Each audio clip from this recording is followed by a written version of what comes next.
Dia adalah untuk waktu yang lama tetap PDIP kan. Nggak mungkin lah dia mempromosikan PSI. Satu-satunya proksi atau indikator yang digunakan orang untuk melihat bahwa Jokowi itu sebetulnya dekat sama PSI adalah kehadiran Kaisang. Itu saja. Kaisang sendiri kan baru menjadi ketua umum PSI itu beberapa bulan menjelang pemilu. Itu pun dihajar habis. Ya. Saya membayangkan masyarakat, terlalu banyak masyarakat yang bertanya, sebenarnya PSI itu Jokowi nggak sih? Ya. Dan PSI sendiri tidak kunjung berhasil atau mampu lah ya menunjukkan bahwa kami ini partainya Jokowi loh.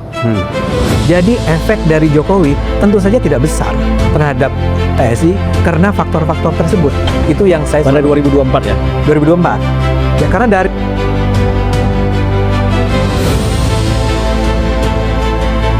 perubahan peta politik pasca Jokowi bergabung dengan PSI. Narasumber pilihan sudah kami hadirkan. Profesor Dr. Nyarwi Ahmad, Guru Besar Visipol Universitas Gadjah Mada, Yogyakarta. Dr. Jayadi Hanan, Direktur Eksekutif LSI. Dr. Ade Armando, politisi PSI. Dan Adi Prayitno, Direktur Eksekutif Parameter Politik Indonesia. Dan ikut menghadiri diskusi kita adik-adik mahasiswa dari Universitas Indonesia Depok, Universitas Nasional Jakarta, UIN Ciputat Jakarta.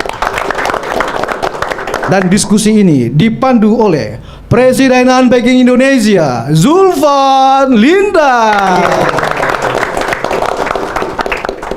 Dulu ada presiden taksi. dia nggak tahu anak-anak kecil nih. Nggak tahu. Warnanya kuning. Tapi bukan kuning begitu. Kuningnya kuning lebih tua lagi. Ini direkam loh Bang. Nggak apa-apa. Justru kan direkam kita ngomong. Jadi saya lihat tadi ya, waktu Adi Prayitno di sini yang kencang tepuk tangannya. UI. Ya kan? Begitu Ade Armando, UI yang kencang tepuk tangannya. Ya kan? UGM nggak ada. Tapi akhirnya semua tepuk tangan. Nggak ada tadi agak melotot gitu Pak. Sriwijaya juga nggak ada ya. Baiklah, kita mulai diskusi ini, ya, dialog ini. Bismillahirrahmanirrahim. Assalamualaikum warahmatullahi wabarakatuh. Waalaikumsalam warahmatullahi wabarakatuh. Salam sejahtera buat kita semua. Salam juga untuk seluruh para penonton Unpacking Indonesia dimanapun berada. Salam buat adik-adik mahasiswa dan mahasiswi yang hadir pada malam hari ini. Juga terima kasih kepada seluruh para narasumber kita. Ya, terima kasih juga kepada tadi yang membawa acara. Jadi tadi sebenarnya ulangan tadi itu bukan karena kita nggak tepuk tangan, karena dia ada salah ngomong, kita yang disalahin, akhirnya ulang lagi. Ya inilah kadang-kadang nggak jelas. Nah, kita ini membahas baru saja kemarin tanggal 19 dan 20 itu ada Kongres Partai Solidaritas Indonesia di Kota Solo. Di Kota Solo ya. Nah, artinya kongres itu cukup meriah. Dibuka oleh mantan Presiden Jokowi. Kemudian ditutup oleh Presiden Prabowo Subianto. Ya. Dan jadi dihadiri banyak menteri, ketua-ketua umum partai. Jadi memang PSI ini partai kecil tapi daya tariknya besar. Gitu kan. Nah, jadi ini kita bahas ini karena masih aktual ya. Perlu ada masukan-masukan, kritik-kritikan dari para narasumber dan adik-adik sekalian yang hadir di sini ya. Walaupun sudah menjadi anggota PSI tetap boleh kritik. Memang ada? Hah? Ada yang anggota PSI? Ada, kalau lihat wajahnya ada. Nanti pasti mereka ini nanti begitu selesai nih, Bang, gimana caranya dapatkan anggota kan gitu. Siap, saya udah siap belangkunya udah. Ini bohong ya. Nah, tema kita pada malam hari ini adalah perubahan peta politik pasca Jokowi bergabung dengan PSI. Ya, bersama kita hadir tadi sudah dijelaskan Bung Adi Prayitno, Direktur Eksekutif Parameter Politik Indonesia, yang paling sering muncul di televisi dan di podcast-podcast. Luar biasa. apapun masalah politik pasti ada Adi Prayitno. Di karang-karang jadi politik, Bang. Nah, ya, kemudian tadi Mas Nyarwi Ahmad, guru besar Fisipol UGM. Sebenarnya dia ini menelikung seniornya. Seniornya dia kan Mas Jayadi Hanan. Dia duluan yang ambil profesor. Gak ngomong-ngomong. Kalau ngomong kan Jayadi bilang jangan dulu, gue dulu. Oh, dia profesor ya? Iya, profesor luar biasa. Itu profesornya kena unpacking aja tuh. Kemudian Bung Adi Armando, ya, Siap. ya, doktor juga, politisi PSI. Sebenarnya ada satu pembicara perempuan, yaitu Rizka Putri Abner. Tapi dia tidak mau muncul. Oh, belum. Ya, artinya kita kasih tempat untuk kaum perempuan, tapi kaum perempuannya rendah hati. Oh, iya. Nah, bukan rendah diri ya, Iya, rendah rendah hati. hati. Beda tuh. Dia kasihan sama saya. Ya, Mas Nah. Jayadi belum diperkenalkan. udah. Udah sih, satu paket. Oh. Udah kan Bung Jayadi tadi, Jayadi Hanan yang agak kecewa sama Profesor Nyarwi, iya kan? Dia ngeluh sama saya, Nyarwi ini nggak jelas bang katanya. Kenapa? Dia telikung aku profesor duluan gitu. Bukan, dianya nggak maju-maju. Oh gitu. Nah, ini kan begini, kalau kita lihat ya, PSI ini dikenal dengan partai progresif dan partai anak muda. Lalu ada kritik. Siapa? Siapa itu? Carta Politika? Nah, mengkritik kalau partai anak muda, kenapa Pak Jokowi jadi masuk dalam struktur gitu? Ya nggak ngerti aja kan, Dewan Pembina. Iya. Ya kan? Sebenarnya Dewan Pembina umur 80 juga nggak apa-apa. Karena anak muda tidak mau dibina oleh anak muda juga kan? Pasti itu. Itu nanti Bung Ade lah yang jelaskan. Kemudian PSI ini sudah menjadi partai super terbuka. Kalau saya sudah baca anggaran dasarnya, sebenarnya sudah sangat terbuka. Makanya ini penegasan aja ya, mungkin menjadi super terbuka ini penegasan. Ya, namanya marketing, ya kan? Betul nggak, Bung Ade? Tapi nanti itu perlu dijelaskan kenapa. Ya. Nah, kita juga mau tahu kira-kira suara partai mana saja yang nanti akan pindah, atau kader-kader partai mana, atau anggota-anggota partai mana yang akan pindah ke PSI ketika Pak Jokowi ini menjadi resmi sebagai Ketua Dewan Pembina. Lalu satu lagi, apakah tingkat kesukaan kepada Jokowi sekarang 74%? Kalau Burhanuddin mengatakan 72%, tadi ya, LSI DNIJA mengatakan 74%. Mungkin LSI-nya Jayadi mengatakan mungkin 40%. Ini beda lagi. Ya kan? Beda-beda nih. Adi lain lagi. Adi ini tergantung aja. Kita mau minta berapa? Waduh. Tapi nanti dia akan tegaskan sikapnya ya. Yang jelas beda lah, Bang. Iya. Nah, Nah, jadi ini penonton perlu tahu, ini pembicara di sini harus kita hati-hati. Ini kapan bercanda, kapan serius. iya. Jadi kalau ada pernyataan kayak tadi nih 40% itu bercanda ya. Ya, bukan serius. Dia masukin ke hati. Dan yang lain tidak akan berani bercanda seperti itu dengan Adi Prayitno. Ini kalau kita kan karena udah sering bercanda berdua ini. Oke, saya persilakan dulu mungkin dari kanan Bung Jayadi, silakan. Jayadi Hanan ya. Kanan ya? Iya, Kanan. Hanan. Iya. Jadi apa nih pertanyaannya, Bang? Itu tadi yang saya Peta sampaikan politik. tadi. Ya. Kalau yang dimaksud perubahan peta politik adalah sistem kepartaian, artinya dukungan kepada partai-partai, maka sistem kepartaian Indonesia dalam demokrasi pasca reformasi itu sudah mulai terbentuk selama lebih dari 20 tahun. 99 sampai 2025, sudah 26 tahun, sudah 5 kali pemilu. Data-data yang saya periksa selama 25 tahun itu menunjukkan bahwa sistem kepartaian kita mulai stabil. Artinya suara untuk partai-partai cenderung balik ke partai-partai yang itu saja. Cara mengukurnya secara ilmiah antara lain misalnya dengan menggunakan indeks yang disebut dengan Pedersen Index. Pedersen Index itu mengukur perubahan atau perpindahan suara dari partai ke partai yang lain, dari pemilu ke pemilu. nanti di total jumlahnya. Dari 99 ke 2004, total suara yang berpindah menurut indeks itu adalah 25,6% atau 25,5%. 2004 ke 2009 naik sedikit menjadi 29,5%. Artinya banyak sekali yang mudah berpindah dari pemilu ke pemilu itu. 2009 ke 2014 turun menjadi 19,9%, 20%. Turun. 2014 ke 2019 turun lagi menjadi 12,7%. 2019 ke 2024 yang barusan turun lagi menjadi 6,7%.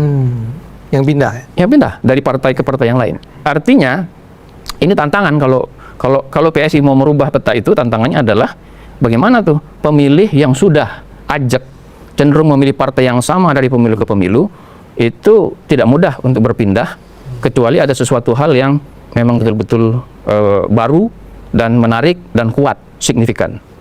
Indikator lain adalah suara untuk partai-partai baru terus turun jumlahnya. Suara untuk partai-partai baru. Suara untuk partai-partai baru itu paling banyak di pemilu 2004. Itu mencapai 22%. Hampir sama dengan pemenang pemilu waktu itu, Golkar. Golkar itu 22, sekian. Total suara untuk partai-partai baru itu sekitar 22% juga. Itu 2004. Sampai dengan 2024 sama. Ya, turun terus. Sekarang di 2024 cuma sekitar 6-7% saja. Suara total untuk partai-partai baru ya. Ya. Kalau partai-partai baru itu kita masukkan juga partai-partai luar parlemen kecuali P3. Ya, karena P3 itu menurut saya dia terlempar dari parlemen karena kecelakaan. Seharusnya dia bisa. Kan cuma kurang 0,2, Ya. 0,1 atau 0,2%, ya kan? Kalau kita ukur partai yang baru banget seperti Gelora, Partai Umat segala macam, jumlahnya lebih sedikit lagi suara untuk partai-partai baru, ya. Jadi partai-partai luar parlemen itu sulit untuk memperoleh atau masuk ke parlemen di tingkat nasional. Kalau kita masih menggunakan parliamentary threshold itu. Yang ketiga, ada yang namanya ENPP, Effective Number of Political Parties in Parliament. Artinya jumlah partai yang ada di parlemen dan berpengaruh. Jumlahnya itu, ringkas cerita, nanti datanya bisa saya sampaikan kalau mau, ada perhitungannya. Dari 99 sampai sekarang, jumlahnya itu hanya antara 6-8%. Antara 6-8 partai. Artinya partai-partai yang lama inilah yang terus-menerus berada di parlemen, sulit bagi partai-partai luar parlemen untuk masuk. Yang keempat, partai-partai luar parlemen yang pernah ikut pemilu, nggak pernah ada yang bisa masuk parlemen. Cek aja. Perindo, P3, PBB, PSI, ya yang terakhir itu PSI kan, nggak pernah ya ada bisa masuk parlemen. Malah yang sudah di dalam keluar. Yang di dalam malah keluar Hanura sama P3. Tapi kedugaan saya kalau P3 mungkin harus itu sebenarnya sedikit aja itu masih bisa tetap berada di parlemen. Nah, kemudian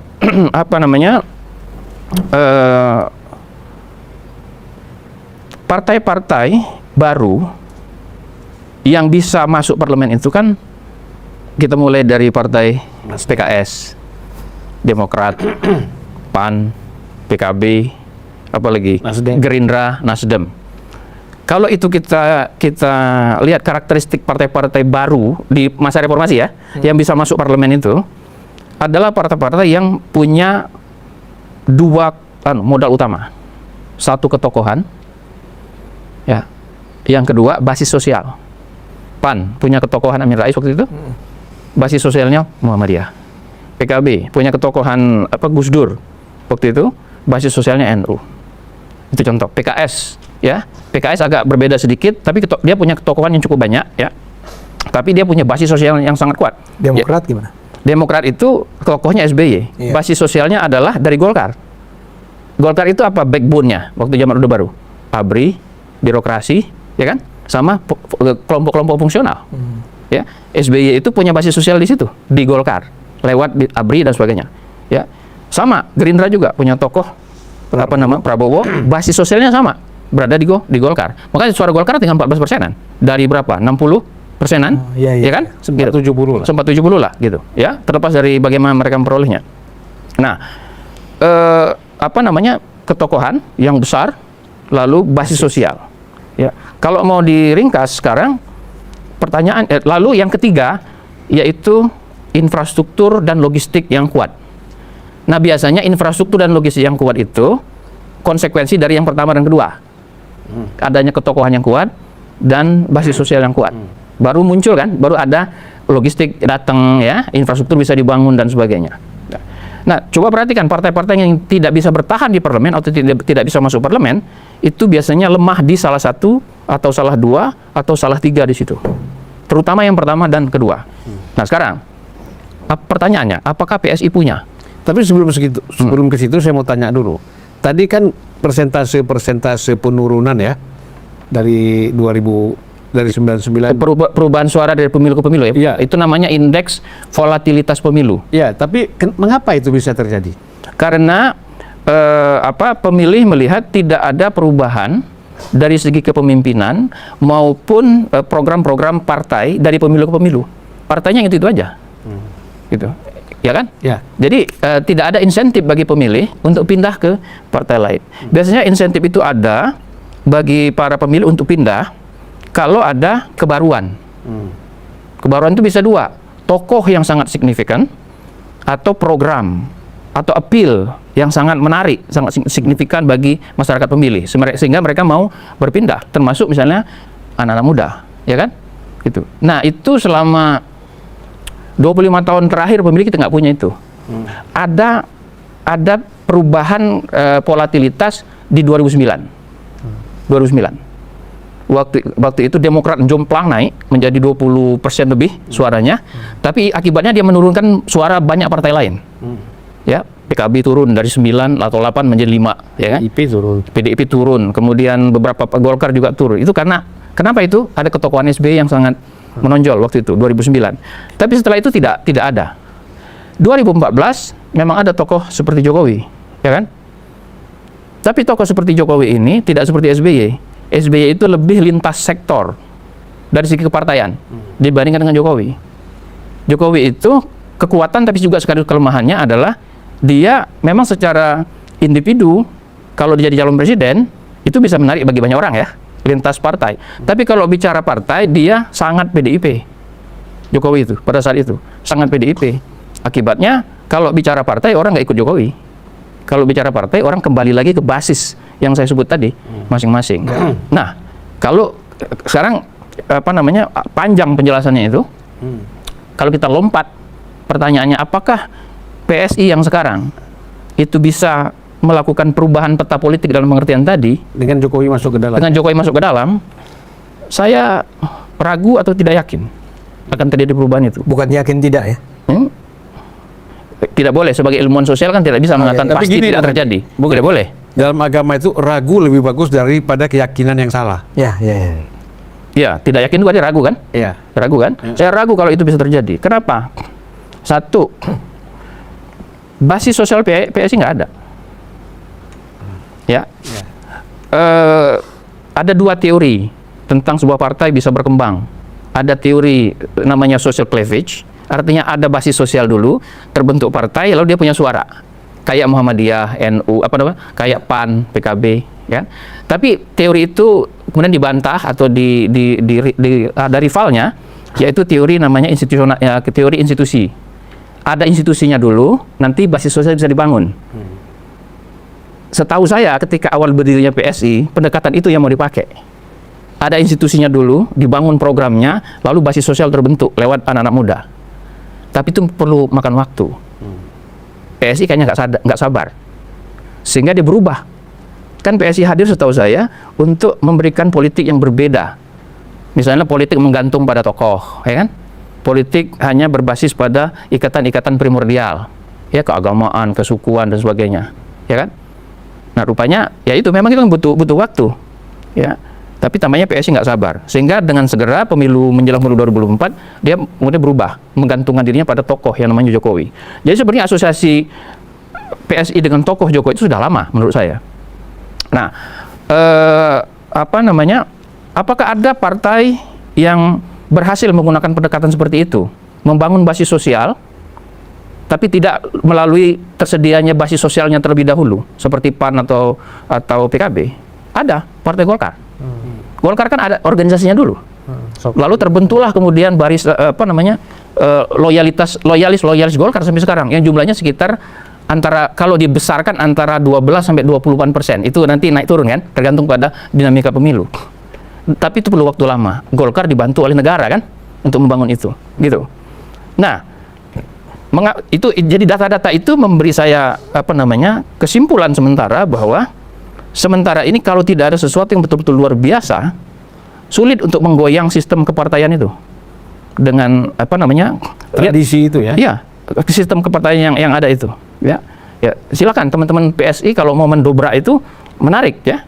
Sebagai ilmuwan politik, saya belum ketemu rumusnya gitu. Nah, seharusnya kalau ketokohan Jokowi itu berpengaruh, Bang Adi selalu berbeda sama saya soal ini. Harusnya itu terbukti di 2024. Ketokohan Jokowi berada pada puncaknya di 2024 itu. Bahkan dia berhasil membangun menjadi kingmaker kan, to some extent ya. Yaitu dia berhasil mendorong Pak Prabowo menjadi presiden Dari Kim iya kan? Indonesia Maju. Kan pengaruh Pak Jokowi harus diakui ada situ kan? Bukan pengaruh lagi, menentukan. Ya saya nggak, ya terserah, pokoknya ada pengaruhnya. Terserah lah ya. Itu apakah namanya? menentukan, apakah berpengaruh? Iya, sama aja. Ilmuwan sosial agak susah tuh menentukan itu, Bang. Politisi berani berkata begitu, ilmuwan nggak bisa, nggak berani. Hukumnya bisa dicabut itu. Nah, ternyata enggak, ya kan? Coba kita pakai cara berpikir yang sederhana aja, Bang Ade. Berapakah kekuatan Jokowi kalau mau dikuantifikasi dari sudut kemampuannya menarik suara untuk partai, ya kan? PDIP di 2009 suaranya sekitar 14%-an kan?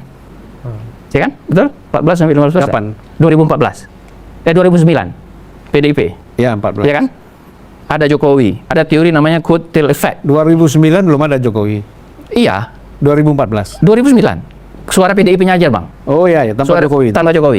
Ya, kita mau ngukur secara sederhana kemampuan Jokowi untuk menarik suara. Ya. Karena kan yang mau dijual PSI sekarang kan ketokohan Jokowi, ya kan?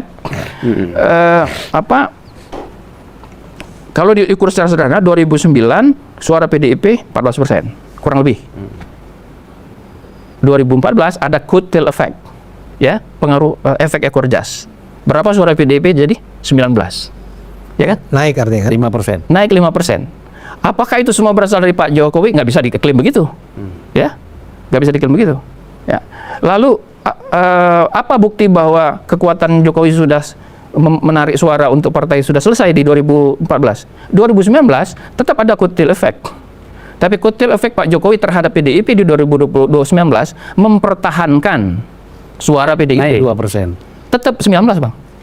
2014 kan 19%. 2019 tetap 19%. Artinya apa? Artinya itu kekuatan Jokowi untuk menarik suara. Oke. Nah, itu untuk menarik suara. Oke, kita besarkan 5%. Sekarang Jokowi pergi di 2024, ya kan, dari PDIP. Apakah dia menurunkan suara PDIP? Iya, secara sederhana. Kenapa? Karena suara PDIP turun dari 19% di 2019 menjadi 16,7% di 2024. Artinya perginya Jokowi menghilangkan, kalau itu ini disederhanakan ya, 2,3. menghilangkan 2,6% atau 2,3%-an. Kemana larinya 2,6-2,3% itu? Sekitar 1% ke PSI. PSI naik dari 1,89 menjadi 2,83% suaranya, ya kan?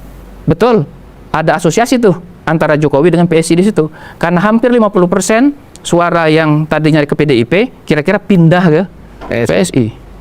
Hasilnya PSI tidak naik. Itu Jokowi berada di puncak ketokohannya. Dia presiden, punya kekuasaan, ya. Approval ratingnya mencapai 80%, 85 waktu itu di 2024 gitu. Nah, apakah itu akan berulang? Hukum alam mengatakan seorang presiden yang populer, sepopuler apapun seperti Obama, kalau dia sudah turun, popularitas itu turun. Nah, ini sudah saya sampaikan ke Bang Adi nih di banyak kesempatan. Dan saya nggak pernah setuju. Ya boleh, tapi itu kan data. Ya, ya. Iya, silakan. Itu kan data. Kita Bung Adi. Gitu. Ini udah selesai belum? Masih boleh terus. Sedikit lagi, Terus ya. sedikit lagi. Ya. Jadi gimana cara mengukurnya? Oke, kita pakai logika sederhana lagi untuk mengukur. Kalau kita survei nasional, Biasanya untuk mengukur popularitas ketokohan seseorang, termasuk mantan presiden, kita menggunakan pertanyaan, walaupun belum pilpres masih jauh, kita tanya, kalau pilpres diadakan sekarang, secara top of mind, kamu pilih siapa? Ya. SBY di bulan Oktober dan Desember 2015, setahun lebih setelah dia turun sebagai presiden, top of mind-nya, elektabilitasnya masih di antara 4-5%. Jokowi di bulan April tahun 2025, beberapa bulan, 6 bulan ya, setelah turun, top of mind-nya di 2,3%. Artinya dia turunnya double dibandingkan dengan Jokowi dengan Pak SBY. Itu contoh. Itu salah satu contoh untuk melihat. Dan itu kemudian dibuktikan oleh tingkat kesukaan kepada Jokowi yang sudah tinggal 70-an% dari survei-survei itu kan, 70-an%. Kesukaan Jokowi itu kan selalu di atas 80-85%. Turun menjadi 70-an%. Jadi itu bukti-bukti ilmiah yang menunjukkan bahwa ketokohan Jokowi tidak lagi sekuat ketika dia menjadi presiden. Nah, yang kedua, basis sosial. Basis sosial PSI itu apa? Adik-adik bisa baca ya, ada buku namanya Unity in Division, ya, Diogo Fossati. Beberapa ahli politik kita juga melakukan penelitian. Di manakah spektrum ideologis PSI? Kan spektrum ideologis di Indonesia itu partai-partai bisa bagi dua aja, lebih ke Islami atau lebih ke sekuler kan? Lebih ke kanan, Jayadi Hanan, lebih ke kiri, gitu kan? Nasionalis. Lebih ke nasionalis sekuler atau nasionalis yang lebih Yang ke Islamis. kiri siapa? Ya, PSI itu di ujung kiri. Dia berimpit dengan ujung kiri dari PDIP. basis sosial PDIP. Jadi kalau mau disederhanakan, PSI itu sebenarnya PDIP urban kiri. Ya, nasionalis yang dan itu masuk akal.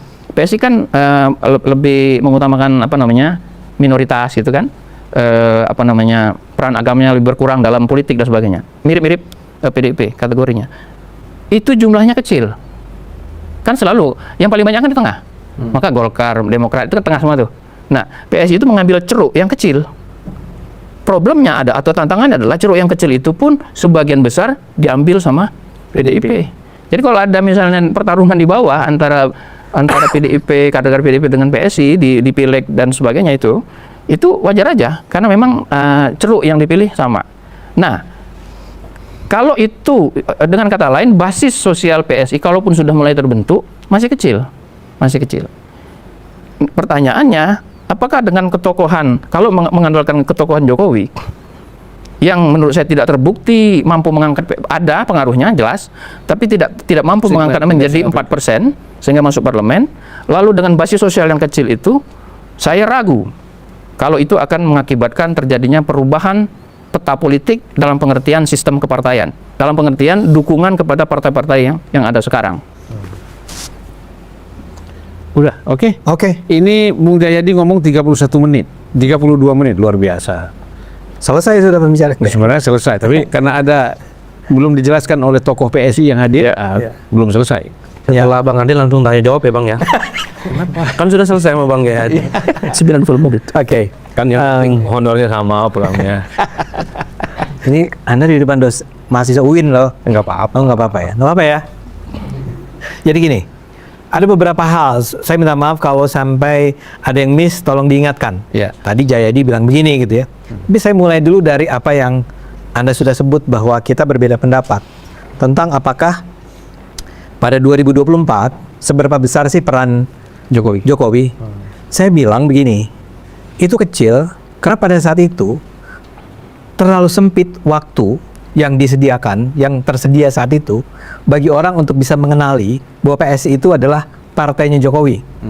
Jokowi himself tidak pernah mempromosikan PSI. Itu yang sebetulnya kita harapkan semula, tapi memang tidak mungkin dilakukan karena dia adalah seorang presiden, dia adalah untuk waktu yang lama tetap PDIP kan. Nggak mungkin lah dia mempromosikan PSI. Satu-satunya proksi atau indikator yang digunakan orang untuk melihat bahwa Jokowi itu sebetulnya dekat sama PSI adalah kehadiran Kaisang. Itu saja. Kaisang sendiri kan baru menjadi ketua umum PSI itu beberapa bulan menjelang pemilu. Itu pun dihajar habis, ya. saya membayangkan masyarakat, terlalu banyak masyarakat yang bertanya, sebenarnya PSI itu Jokowi nggak sih? Ya. Dan PSI sendiri tidak kunjung berhasil atau bermampulah ya menunjukkan bahwa kami ini partainya Jokowi loh. Jadi efek dari Jokowi tentu saja tidak besar terhadap PSI karena faktor-faktor tersebut. Itu yang saya Pada selalu 2024 ya. 2024. Ya karena dari 2014 2019 beliau ini kan Pak Jokowi ini adalah PDIP biar gimana pun kan. Anda boleh berdebat apapun bahwa sebetulnya orang sudah bisa melihat adanya konflik antara Jokowi dengan Megawati bahwa Menjelang Pilpres. menjelang Pilpres, bahkan sebelumnya juga kadang begitu yang dia disebut sebagai kamu tuh petugas partai begitu ya. Kamu krempeng. Keren. Ada juga. Iya ada mungkin ya. Ada. Yang ada di foto di dalam sebuah ruangan di mana Aku mereka bilang kasihan deh Jokowi sampai krempeng begitu. krempeng begitu. Kalau nggak ada Ya. kalau nggak ada PDI kasihan deh. Itu kata Bu Mega kan? Iya, iya. Gitu. Tapi yang poin saya adalah ya memang tidak bisa terlalu diharapkan ketika itu Jokowi itu bisa berperan, bisa menyumbang pada suara PSI. Kaisang sendiri kecewa, dia bahkan sempat merasa bahwa saya tuh nggak sanggup ya. Dan teman-teman harus menyatakan Mas Kaisang itu sudah sanggup menaikkan dari 1,9 ke 2,9. Dan itu adalah sesuatu yang harus disyukuri lah. Itu adalah sebuah pencapaian yang dilakukan Anggota DPRD naik Olah, nggak? 2 kali lipat. 2 kali lipat. 2 kali lipat. Kalau jumlah anggota DPRD ya naik 2 kali lipat. Tapi kan orang melihat yang tetap DPR RI. nggak lolos kan. Iya, iya. Ya. Jadi seolah-olah gagal nih PSI. Saya sih menganggap semula saya bahkan menganggap kayaknya memang udah nggak ada masa depan nih PSI. Selesai nih. Walaupun saya tidak pernah mengatakan dan menunjukkan itu, tapi saya menganggap emang nggak tertolong PSI ini. Ya. Tapi ya kehadiran Kaisang mengubah. Ya, jadi itu yang saya katakan kenapa saya tidak percaya dengan tesis bahwa Jokowi tidak punya peran apa-apa terhadap naiknya suara Bukan tidak ada peran apa-apa, kecil kecil, persentasenya. terlalu kecil lah ya. Ya. Nah, tapi sekarang kan pertanyaan besarnya sekarang kenapa saya tetap optimistis? Saya menjawab optimis. Saya ini anggota PSI yang maju pada tahun 2024. Dan terpilih tapi tidak lolos partainya kan? Suara saya cukup besar agar saya terpilih, tapi PSI nggak lolos parliamentary threshold. Jadi saya nggak bisa maju karena itu. Iya. Ya. Dan sampai sekarang saya tetap berniat 2029 saya maju lagi. Dan beberapa orang sudah menyatakan kami bantu PSI. Kami akan ke PSI dan maju di PSI karena kami percaya pada PSI. Ya. Sekarang Anda nanya, teori Anda itu kuat sekali dan saya harus akui bahwa kalau saja tidak dilakukan sesuatu, teori Anda saya akan gunakan, saya bicara sama teman-teman PSI. Saya akan minta barangkali Anda presentasi di depan orang-orang PSI. Yang Anda katakan dua hal kan, ketokohan dan basis. Kalau Anda tidak lakukan sesuatu mengenai dua hal ini, dijamin 2029 itu mungkin kemajuan PSI tidak seperti yang dibayangkan. Harusnya saya ngomong dikit-dikit aja tadi Bang ya. Diambil semua sama dia. Iya. Jadi kalau saya nggak undang Anda, saya ngomong di PSI. Seolah-olah itu teori saya. Padahal itu teori Jayadi yang diambil juga dari orang lain. Iya. Ya. Enggak dong, dari data-data yang saya punya. Oh, bukan pakai teori. Anda sebut tadi ada teori. Oh, itu teori besar kan data-data Indonesianya kan dari Oh, iya, iya. dari riset kita. Terpaksa saya harus undang dia kalau gitu. Iya. Ya. Karena data dia nggak berhadiah bagi sama kita. Ya jangan yang berkeringat harus ada juga lah. Nggak, saya mau kembali. Nah, data itu mahal. Iya, Bro. Setuju. Kan kalau di setuju, PSI bro kan. Setuju, bro. Tapi mungkin teman-teman mudah-mudahan nangkep ya. Ada tokoh, ada basis. Nah, makanya kami merasa beruntung sekali ketika Jokowi pertama-tama mengizinkan Kaisang masuk ke PSI. Tapi ingat, waktu itu waktunya terlalu sempit. Sekarang, Mas Kaisang ini, Anda boleh percaya, boleh tidak, itu melakukan apapun yang bisa dia lakukan untuk menaikkan reputasi, citra, suara, dukungan orang terhadap PSI. Antara lain, dengan cara mengembangkan jaringan seluas mungkin, jaringannya Pak Jokowi di bawah itu, relawan-relawan Jokowi itu. Sehingga sekarang basisnya PSI bukan lagi seperti yang terjadi pada tahun 2019 dan juga 2024. Jaringan di bawah itu, PSI itu lemah memang. Karena pada dasarnya partai ini didirikan yang bekerja di partai ini adalah bukan aktivis. Orang-orang pintar, ya, seperti Anda ini, tapi lebih muda kali ya. tapi nggak jago di lapangannya untuk ketemu dengan orang. Yang direkrut oleh Mas Kaisang itu, yang saya lihat ya, karena saya sendiri harus diakui, saya itu bukan orang dalam, bukan di core grupnya, bukan intinya PSI. Saya lebih ke pengamat tapi di dalam. Itu adalah orang-orang yang tadinya adalah ketua Ikatan Mahasiswa Islam, bukan yang organisasi Jayadi sayangnya, pelajar Islam Indonesia, saya nggak dengar tuh ada. Tapi ada Ketua Umum HMB, ada IMM, ada ya? Ya, Ada. Islam lah ya. Ada sebetulnya, tapi saya nggak mau sebut di sini. Iya ya. Kalau Muhammadiyah ada. Ada ya? Raja Juli? Iya enggak. Ini yang di bawah, yang sekarang, yang muda-muda. Pasti punya anak buah dong. Iya ya. Nah, Raja Juli itu sebenarnya lebih berperan sebagai intelektual daripada sebagai aktivis di masanya. Kemudian ada dari Hindu, ada dari Buddha, ada Katolik, ada Kristen gitu loh. Sehingga kalau Anda bicara tentang basis, pertama, saya merasa bahwa pelan-pelan ini sedang dibangun, ya. Dan saya rasa bukan sesuatu yang kebetulan bahwa PSI itu melakukan perombakan ini, struktur ini sekarang, 2025, 4 tahun sebelum pemilu berlangsung. Jadi Mas Kaisang itu baru menjadi ketua selama dari 2023 sampai 2025, berhenti di situ, dilakukan pemilihan ulang di 2025 sampai 2030. Kenapa? Karena saya rasa ya teman-teman ini betul-betul merasa bahwa harus menyiapkan struktur organisasi sampai ke basis itu dari sekarang. Sementara partai-partai lain kan barangkali tidak merasa ada kebutuhan yang terlalu mendesak. Itu dilakukan untuk membangun basis tersebut. Nah, kedua, saya merasa bahwa kalau saya, dan saya merasakan ini juga di sebagian dari pengurus PSI, itu persis seperti yang Anda pikirkan tadi. Harus ada sesuatu yang mendobrak politik Indonesia. Baru PSI itu akan dianggap ada artinya di Indonesia saat ini. Nah, kemarin itu, seperti tadi Mas Jai dikatakan, itu persoalannya terlalu kiri sekuler. Ya. paling kiri. Paling kiri. Ini yang juga berusaha diubah sekarang. Termasuk konsep tentang partai anak muda.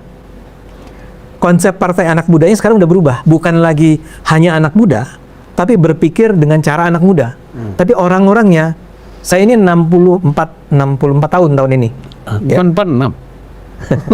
Semangatnya 46. Semangatnya 46. Jadi 64 tahun, DND ya? tetapi 45. ya ada di PSI. Dari dulu orang bilang tuh, itu Ade Armando ngapain ada di PSI? Ya, tapi karena saya kepengen main sama anak-anak muda kan, daripada sama orang-orang tua ini kan capek kita. Oh jadi gitu ya. Iya, ngobrolnya terlalu serius kan. Ya, Kalau sama kalau kalian lain lah ya. Kalau dia sama Rizka kan enak. Iya enak. Ini anak-anak milenial. Baru tahu saya. Kalian Z bahkan ya. Itu enak. Ya. Jadi, nah sekarang ada Jokowi. Jokowi itu seumuran saya. Iya. Maaf ya, kita satu generasi ini. Baby boomers. Dia Juni atau Juli ulang tahunnya. Kapan Riz? Dia Juni atau Juli? Juni. 20 Juni. 20 Juni. Cucunya Anies Baswedan 21 Juli. Oh dia Gemini. Saya September. Dia hanya selisih beberapa bulan. Orang kan bilang, ya misalnya PDIP itu beberapa udah ngomong tuh. Apa itu partai anak muda? Ya. Bosnya Jokowi. Iya. Nah orang-orang ini tidak menangkap gagasannya, emang udah berubah. Udah nggak penting. Anda boleh orang tua masuk ke PSI, tapi cara berpikirnya mendobrak. Semangat muda. Semangatnya semangat muda. Iya. Pertanyaan terbesarnya memang Mas Jayadi, bisa nggak kita mendobrak? Contohnya apa? Isu yang menurut banyak kita barangkali dianggap sebagai salah satu persoalan Indonesia, kenapa Indonesia itu tertinggal dari negara lain adalah, menurut saya, korupsi. Partai-partai lain menurut saya terlalu nyaman dengan korupsi di Indonesia. Terlalu nyaman. Dan partai-partai politik itu terlibat dalam melestarikan sistem korupsi di Indonesia. Money politics lah, bayar pemilih, segala macam. Ini yang oleh sebagian orang-orang PSI dikatakan, kita harus dobrak. Bukan hanya for the sake of, bukan hanya untuk kepentingan naikin popularitas, tapi memang untuk melawan sistem yang busuk ini. Pertanyaannya, sanggup nggak? Itu pertanyaan terbesarnya. Jangan Anda pikir melawan korupsi itu gampang. Terlalu banyak ancamannya. Mungkin sebagian orang PSI juga lama-lama berpikir, nggak usah lah. Ya, pelan-pelan aja. Kita bikin pencerahan aja. Kalau saya menganggap persis seperti yang Jai dikatakan. Kalau Anda dikenal sebagai partai yang melawan korupsi, berusaha menggolkan undang-undang aset, Perampasan aset. rampasan aset, percaya deh, akan banyak orang, anak-anak muda terutama, nggak usah muda-muda amat, nggak usah Z amat gitu ya, mungkin millennials, atasnya milenial apa? Gen? Oh, X ya, Gen X, kan jumlahnya cukup banyak. Anda kan bonus demografi nih, ya nggak? Ya kan, si bonus demografi ini kalau dilihat sebagai kelompok orang yang kalian muak nggak dengan korupsi Indonesia gitu kira-kira kan? Muak nggak? Muak. Ada nggak partai yang ngomong tentang kita melawan korupsi? Nggak ada. Dulu ada namanya, boleh disebut nggak, Bang? Silakan. Partai Demokrat bikin iklan kan? Kita lawan korupsi. Tahun berikutnya sejumlah orang Demokrat masuk penjara gara-gara korupsi. Nah, itu pengalaman buruk nih buat masyarakat Indonesia. Bisa nggak PSI memilih untuk menjadi yang melawan itu semua? Nah, jadi kita punya Jokowi sekarang. Dan Jokowi itu sudah menyatakan 2 kalimat kunci. Saya akan total mendukung PSI. Saya akan kerja keras mendukung memperjuangkan PSI. Itu kalimat dia nih. Nah, kalau dikatakan dia menjadi ketua Dewan Pembina, itu belum ya, kawan-kawan. Itu cuman asumsi kita aja dia udah menjadi ketua Dewan Pembina. Tapi dia sebetulnya belum menyatakan dia masuk jadi ketua Dewan Pembina. Tapi dia sudah menyatakan saya akan kerja keras untuk PSI. Saya akan total buat PSI. 12 hari lagi akan diputuskan jadi atau tidak sebagai ketua Dewan Pembina. Dia. Ya 12 hari lagi tunggu ya. Tapi buat saya, terlepas dia jadi ketua Dewan Pembina atau tidak, dia sudah menyatakan dia akan berjuang. Artinya, from now on, asumsi saya ya, akan sering dia muncul sebagai orangnya PSI. Jadi dapat tuh yang nomor satunya tokohnya. Jaidi udah mengatakan popularitas dia turun terus. Saya ulang nih, nggak apa-apa. Kami ini suaranya baru 2,9%. Kita nggak butuh suara kita jadi 20%. Tapi nanti kan threshold dihapus nggak? Enggak. Belum tentu. Ya belum tentu. Turun aja, bukan 4. Tapi saya mau bilang, kita nggak butuh sampai 20 kok. Jokowi itu kami harapkan naik menjadi, kita bisa naik jadi 6, jadi 7 tahun 2029 nih. Ya, supaya kita bisa ada di DPR. Dan kalau kita udah masuk di DPR, lebih mudah bagi kita berperang. Nggak lebih mudah, tapi lebih berpeluang, lebih mungkin bagi PSI untuk melawan korupsi. Sehingga kalau Pak Jokowi itu bilang gini, jangan terlalu berharap 2029 tuh PSI udah menjadi partai yang dominan ya di parlemen. Belum. 2034. 2034. Ya. Tapi ingat loh, ini baru tekad loh. Baru semangat, baru cita-cita. Tergantung sekarang kepada orang-orang PSI yang ada di PSI sekarang. Mau nggak berantem? Artinya berantem itu bukan berantem kayak Fisik. ya, kalau fisik nggak lah. Ya. Bukan fisik maksudnya kan? Tapi nggak, kalau dulu kan lebih ke arah perang lawan misalnya agama gitu ya. Kan sekarang pelan-pelan kelompok-kelompok radikal agamanya udah semakin turun kan. Jadi nggak usah lagi harus berhadapan. Tapi sekarang berani nggak memperjuangkan gerakan anti korupsi? Nah, kalau ini berhasil, sebut aja lah yang terbesar korupsi, yang mungkin nomor 2-nya intoleransi, ya. Bisa nggak Anda terus-menerus kami ya menyuarakan itu? Saya mau bilang kalau saya sih saya bersedia. Tapi saya akan katakan saya tidak merepresentasikan teman-teman PSI ya.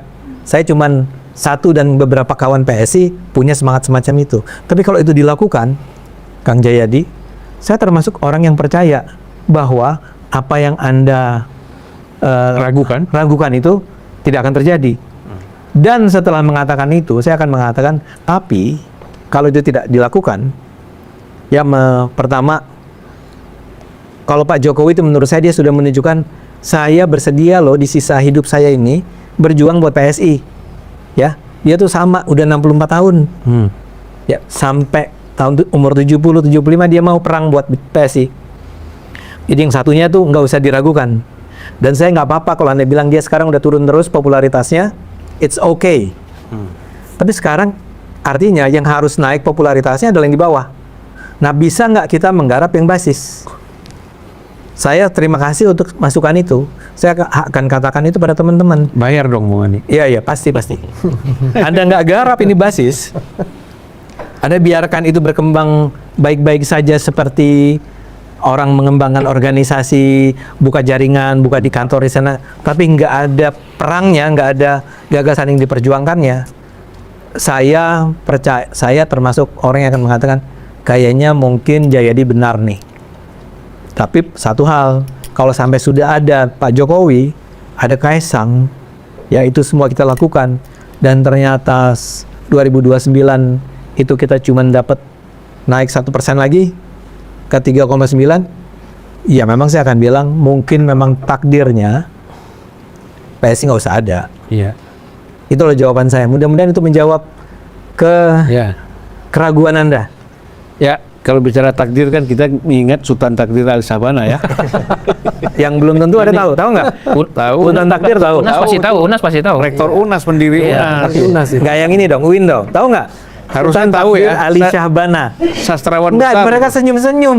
Senyum-senyum itu tidak menjawab artinya. Angkatan Pujangga Baru. Apalagi Nggak belajar sastra ya? nih anak UI tahu nggak Sultan Takdir Ali Syahbana?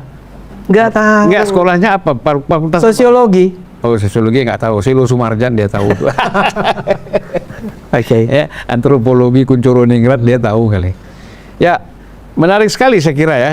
Jadi tesisnya tadi disampaikan oleh Jayadi Hanan, kemudian ada antitesis dari Bung Ade Armando.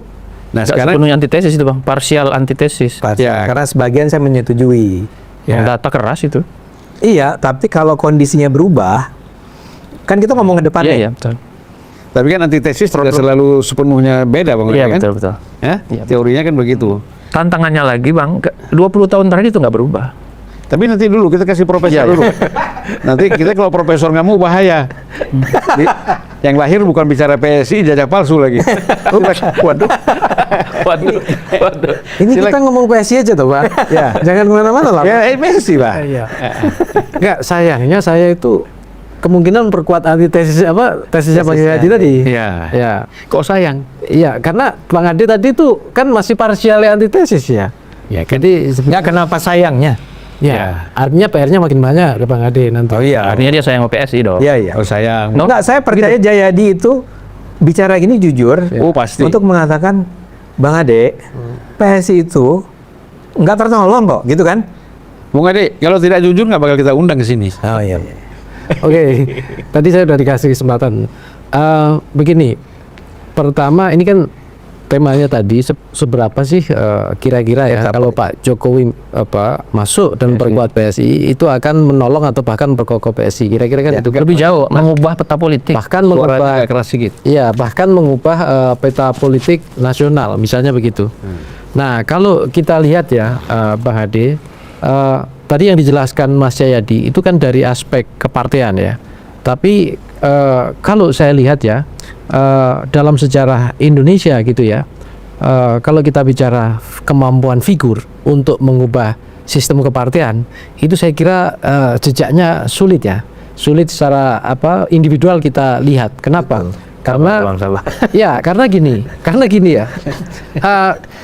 Orang-orang tokoh itu kan kontribusinya di pendirian partai dan perkuat partai. Tetapi bagaimana partai kemudian berproses itu melibatkan banyak orang. Iya. Nah, artinya nggak sendirian dia. Dia bisa menjadi ideolog partai, ya dia bisa menjadi brand partai, tapi belum tentu ya keberadaannya itu menjadi energi yang paling kuat di partai itu ya. Nah, dalam konteks ini saya harus memilah lagi ya. Karir politik dari dulu beberapa kan sering ada muncul kritik ya. Pak Jokowi itu lahir sebagai politisi, ya kemudian lahir juga kalau dalam beberapa artikel saya itu saya sering nyebutnya selebriti politik juga dia, tetapi tidak pernah dalam struktur keorganisasian partai, mengelola partai. Kalau istilah pinjam beberapa kali Pak Prabowo mengatakan itu orang yang berdarah-darah di partai, dan ini sering dipakai teman-teman PDIP yang sering mengkritik Pak Jokowi gitu ya. Nah, sebenarnya saya lebih suka melihat pada konteks ini. Ada dua dalam politik Indonesia sesungguhnya, kalau kita bicara kepartean itu kan sebenarnya arena pemilu legislatif tepatnya. Nah, sementara Pak Jokowi ini kan lebih dominan dalam arena pemilu eksekutif. Nah biasanya kalau dalam arena pemilu eksekutif pemainnya nggak banyak kan, maksimal berapa pasang, mungkin paling mentok 4 pasang gitu ya. Sehingga apa, figur yang dilihat atau orang-orang kunci dalam arena itu hanya beberapa orang. Sehingga apa, jumlah dukungannya tentu lebih besar. Maka kalau kita lihat di data survei, walaupun menurun misalnya kepuasan Pak Jokowi itu masih ada 70-an%. Tetapi begitu masuk ke arena pemilu legislatif, kita ingat ya berapa banyak orang yang mencalonkan. Ya dari DPRD, kabupaten kota, provinsi gitu ya, sampai level DPR RI. Dan kalau kita melihat makanya pemilu legislatif itu saya lihat orkestrasi pemilu yang paling padat. Karena dia melibatkan banyak kepentingan, melibatkan banyak tokoh yang bertarung. Nah, dalam konteks kepartian kita di Indonesia gitu ya, ini makanya tadi saya setuju partai salah satunya ditentukan gitu ya oleh contoh tadi basis keorganisasian. Terus juga ada tokoh-tokoh besar yang menjadi simbol pengikat atau simbol ideologi atau simbol apapun. Nah, pertanyaannya dalam konteks Pak Jokowi kalau kita katakan Pak Jokowi sendiri ya, itu belum sepenuhnya teruji dalam mempengaruhi arena pemilu legislatif yang sebesar ini. Betul. Bahkan ketika di PDI Perjuangan waktu itu kan muncul sebenarnya perdebatan panjang. Ada nggak sih, pertanyaannya yang paling dasar, kotel efek itu saya masih ingat, ada yang bilang tidak, ada yang bilang ada, tapi kadarnya hanya sekian persen, kira-kira gitu. Nah, Ini dari internal PDIP ya? ya muncul di banyak perdebatan Bang, gitu ya, kira-kira begitu. Nah, bahkan di beberapa survei juga dicoba diuji itu, dipublikasikan juga. Nah, dalam konteks ini kan ibaratnya yang di literatur itu kan ini dalam konteks elektabilitas presiden ke partai. Nah, sementara belum muncul perdebatan sesungguhnya kalau riset lebih serius ketokohan figur, daya tarik elektabilitas figur sejauh mana bisa sepenuhnya dikonversi gitu ya, punya kontribusi pengaruh ke daya elektabilitas partai. Ini partai dulu, belum partai itu di dalamnya melibatkan kalau kita pemilu legislatif itu tokoh-tokoh juga. Belum satu lagi di masing-masing dapil itu ada namanya kompetitor. Nah, ini lebih rumit lagi. Kenapa? Karena apa? Saya belajar marketing politik ya. Kita nggak bisa kemudian melihat hanya daya jual partai saja, daya jual tokoh saja, tapi juga daya kompetisi orang-orang yang ada di tokoh-tokoh itu di masing-masing dapil lokal itu. Makanya itu kan mungkin ada yang pernah mengatakan misalnya beberapa partai kenapa kok bisa dapat suara besar gitu ya di DPR gitu. Apakah misalnya contoh beberapa tadi kan kalau pakai helikopter view misalnya Mas Jayadi menyebutkan pasti ada tokohnya nih Pak SBY, ada Pak Surya Paloh dan seterusnya. Tapi saya kan kita juga mendengar ya Bang Ade dan teman-teman di bawah itu ketika terjadi pertarungan, fakta yang sering terjadi apa yang kita dengar? Ada pembajakan tokoh-tokoh yang dia kemudian, ini kan pemilih kita patron klien ya, yang dia kemudian bisa menarik suara. Kalau istilah-istilah zaman lama itu vote getter ya, atau orang-orang yang bisa kemudian mendapatkan kantung-kantung suara. Dan saya lihat Nasdem telah melakukan itu. Ya dulu Pak SBY ketika Demokrat Nasdem melakukan itu walaupun 2 menterinya di korupsi dan masuk penjara, suaranya naik. Ya, suaranya naik, Bang. Artinya kan dia bisa menyelamatkan kursi DPR gitu ya. Nah, terus juga di zaman Pak SBY kita ingat, kan ada di 2000 waktu periode pertama memerintah, ya 2019 berarti ya. 14 sebelum itu. Jadi periode sebelum 9 ya, 9 itu kan suara Demokrat naiknya drastis. Kita harus ingat di situ juga banyak tokoh yang bermigrasi sesungguhnya. Jadi terkait dengan PSI ini dan bagaimana Pak Jokowi, saya kira bukan semata-mata pengaruh dari Pak Jokowi gitu ya, seberapa mampu gitu punya daya tarik, atau bahasa sederhananya daya tarik elektoral Pak Jokowi bisa dikonversi ke PSI. Tetapi mungkin pertanyaannya adalah seberapa pengaruh Pak Jokowi ini, dan juga tentu ya itu mampu katakanlah menggait orang-orang, para pekerja politik, para tokoh-tokoh politik lokal ini kemudian tertarik bergabung ke PSI. Ya. Dan ini bisa menjadi pilar-pilar gitu yang ada kemungkinan bukan sepenuhnya menggantikan atau dari basis sosial dan terus di tingkat daerah, tetapi bisa menolong kaki atau jangkar PSI. Nah, contoh sederhana, potensi itu ada memang. Nah, di sini saya agak setuju dengan Bang Ade. Ada juga loh. Ya, makanya itu. Ini parsial ya. Ini profesor. Oh ya, begitulah. Artinya pengaruh Pak Jokowi ya, bahwa pengaruh Pak Jokowi itu di tingkat pemilih itu Ya, pengaruh alumni UGM juga lah, Pak. Ya, wah, jangan dicampur-campurin diskusinya. Jangan sampai masuk ijazah ya.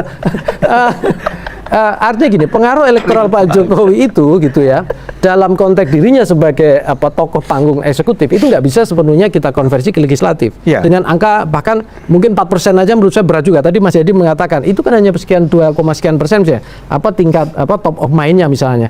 Artinya kalau pengaruh itu saya setuju, sangat sulit mengkonversi gitu ya daya pengaruh Pak Jokowi yang pernah didapatkan di panggung eksekutif ke arena legislatif yang sangat padat, sangat keras dan banyak pemainnya, banyak kompetitornya. Yang mungkin dilakukan apa? Pengaruh Pak Jokowi elit-elit dan tokoh-tokoh ini, baik di level top leader artinya di nasional maupun di daerah-daerah. Nah, terbukti apa? Kemarin kan pas kongres PSI itu kan boleh dibilang banyak tokoh ketua umum partai datang, banyak tokoh nasional datang.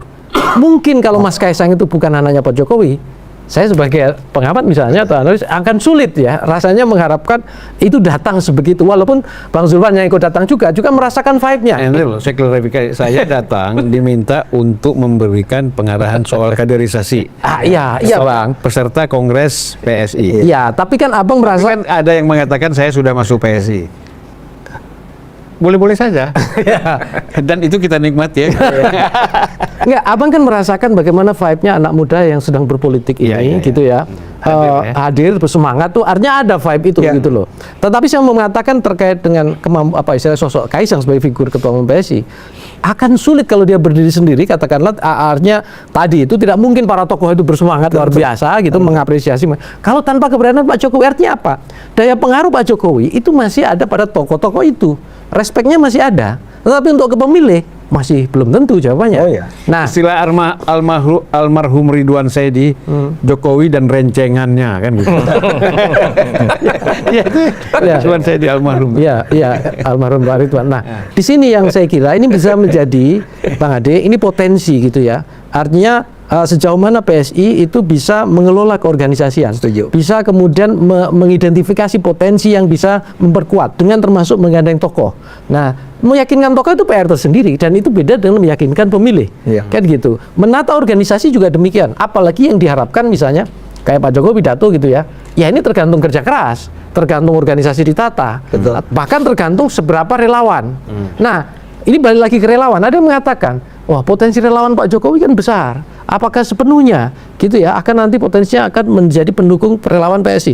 Saya mendengarkan di beberapa diskusi juga banyak juga yang relawan Pak Jokowi itu nggak sepenuhnya juga kemudian merasa bagian dari atau pendukung PSI. Oh iya. Nah ini kan PR tersendiri. Artinya relawan Jokowi aja belum sepenuhnya gitu ya menjadi pendukung PSI. Nah ini kan PR sendiri yang harus katakanlah PSI kemudian bisa mengkonsolidasikan atau bisa katakanlah menata ya potensi-potensi sumber daya itu bisa digait. Nah yang saya kira dalam konteks ini ya memang kalaulah ada kemungkinan PSI bisa menjadi warna baru politik Indonesia itu selalu terbuka, tapi itu dengan syarat kan gitu.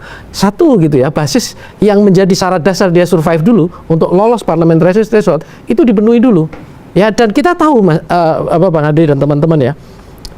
Kalau dengan parliamentary threshold kurang lebih kemarin sekitar 4%, itu pernah beberapa contohnya ya yang partai-partai yang hampir lolos itu dia butuh minimal sekitar 12-13 kursi DPR RI aman. Kurang lebih. Itu pun tergantung kondisi pertarungan suara di masing-masing partai. Tapi kalau di rata-rata bisa 13-15 kursi. Nah pertanyaannya, mampu nggak itu dulu? Kan gitu. Nah kalau misalnya mampu, berapa di dapil mana saja? Apakah Jawa Tengah berani ngambil 10? Kalau 10 tentu saja itu akan berbenturan dengan yang lain. Makanya orang bisa aja, walaupun kemarin ada yang mengatakan dari PSI kan, ya jangan dibentur-benturkan gajah dengan banteng dulu lah. Ini kami kan baru menata. Gitu ya, sebagai perubahan jantan simbol itu bagus. Marketing politik itu salah satunya ditandai itu. Dan kalaupun diadu banteng sama gajah, walaupun sekarang ya kalah banteng pasti. ya itu perdebatan sendiri ya Bang ya. Yang lain diem nih, karena nggak enak. Ya, tapi saya mau mengatakan gitu tidak mudah juga gitu ya. Artinya maksudnya tidak mudah seperti balik telapak tangan ketika merebutkan dapil. Karena kita tahu kok peta dapil seluruh Indonesia hari ini itu kelihatan. Ada incumbent di sini, ada bekas ini, ada bahkan bupati, menteri, itu kelihatan semua. Pemain baru berapa persen sih yang kemudian bisa memasuk dan mengganti? Ya, seandainya ada pemain baru, kadang-kala juga masih ada kerabat dan seterusnya. Nah, ini yang saya kira gitu ya, jalinan-jalinan di level ini yang saya kira PSI butuh orkestrasi ya dalam menata organisasi secara baik.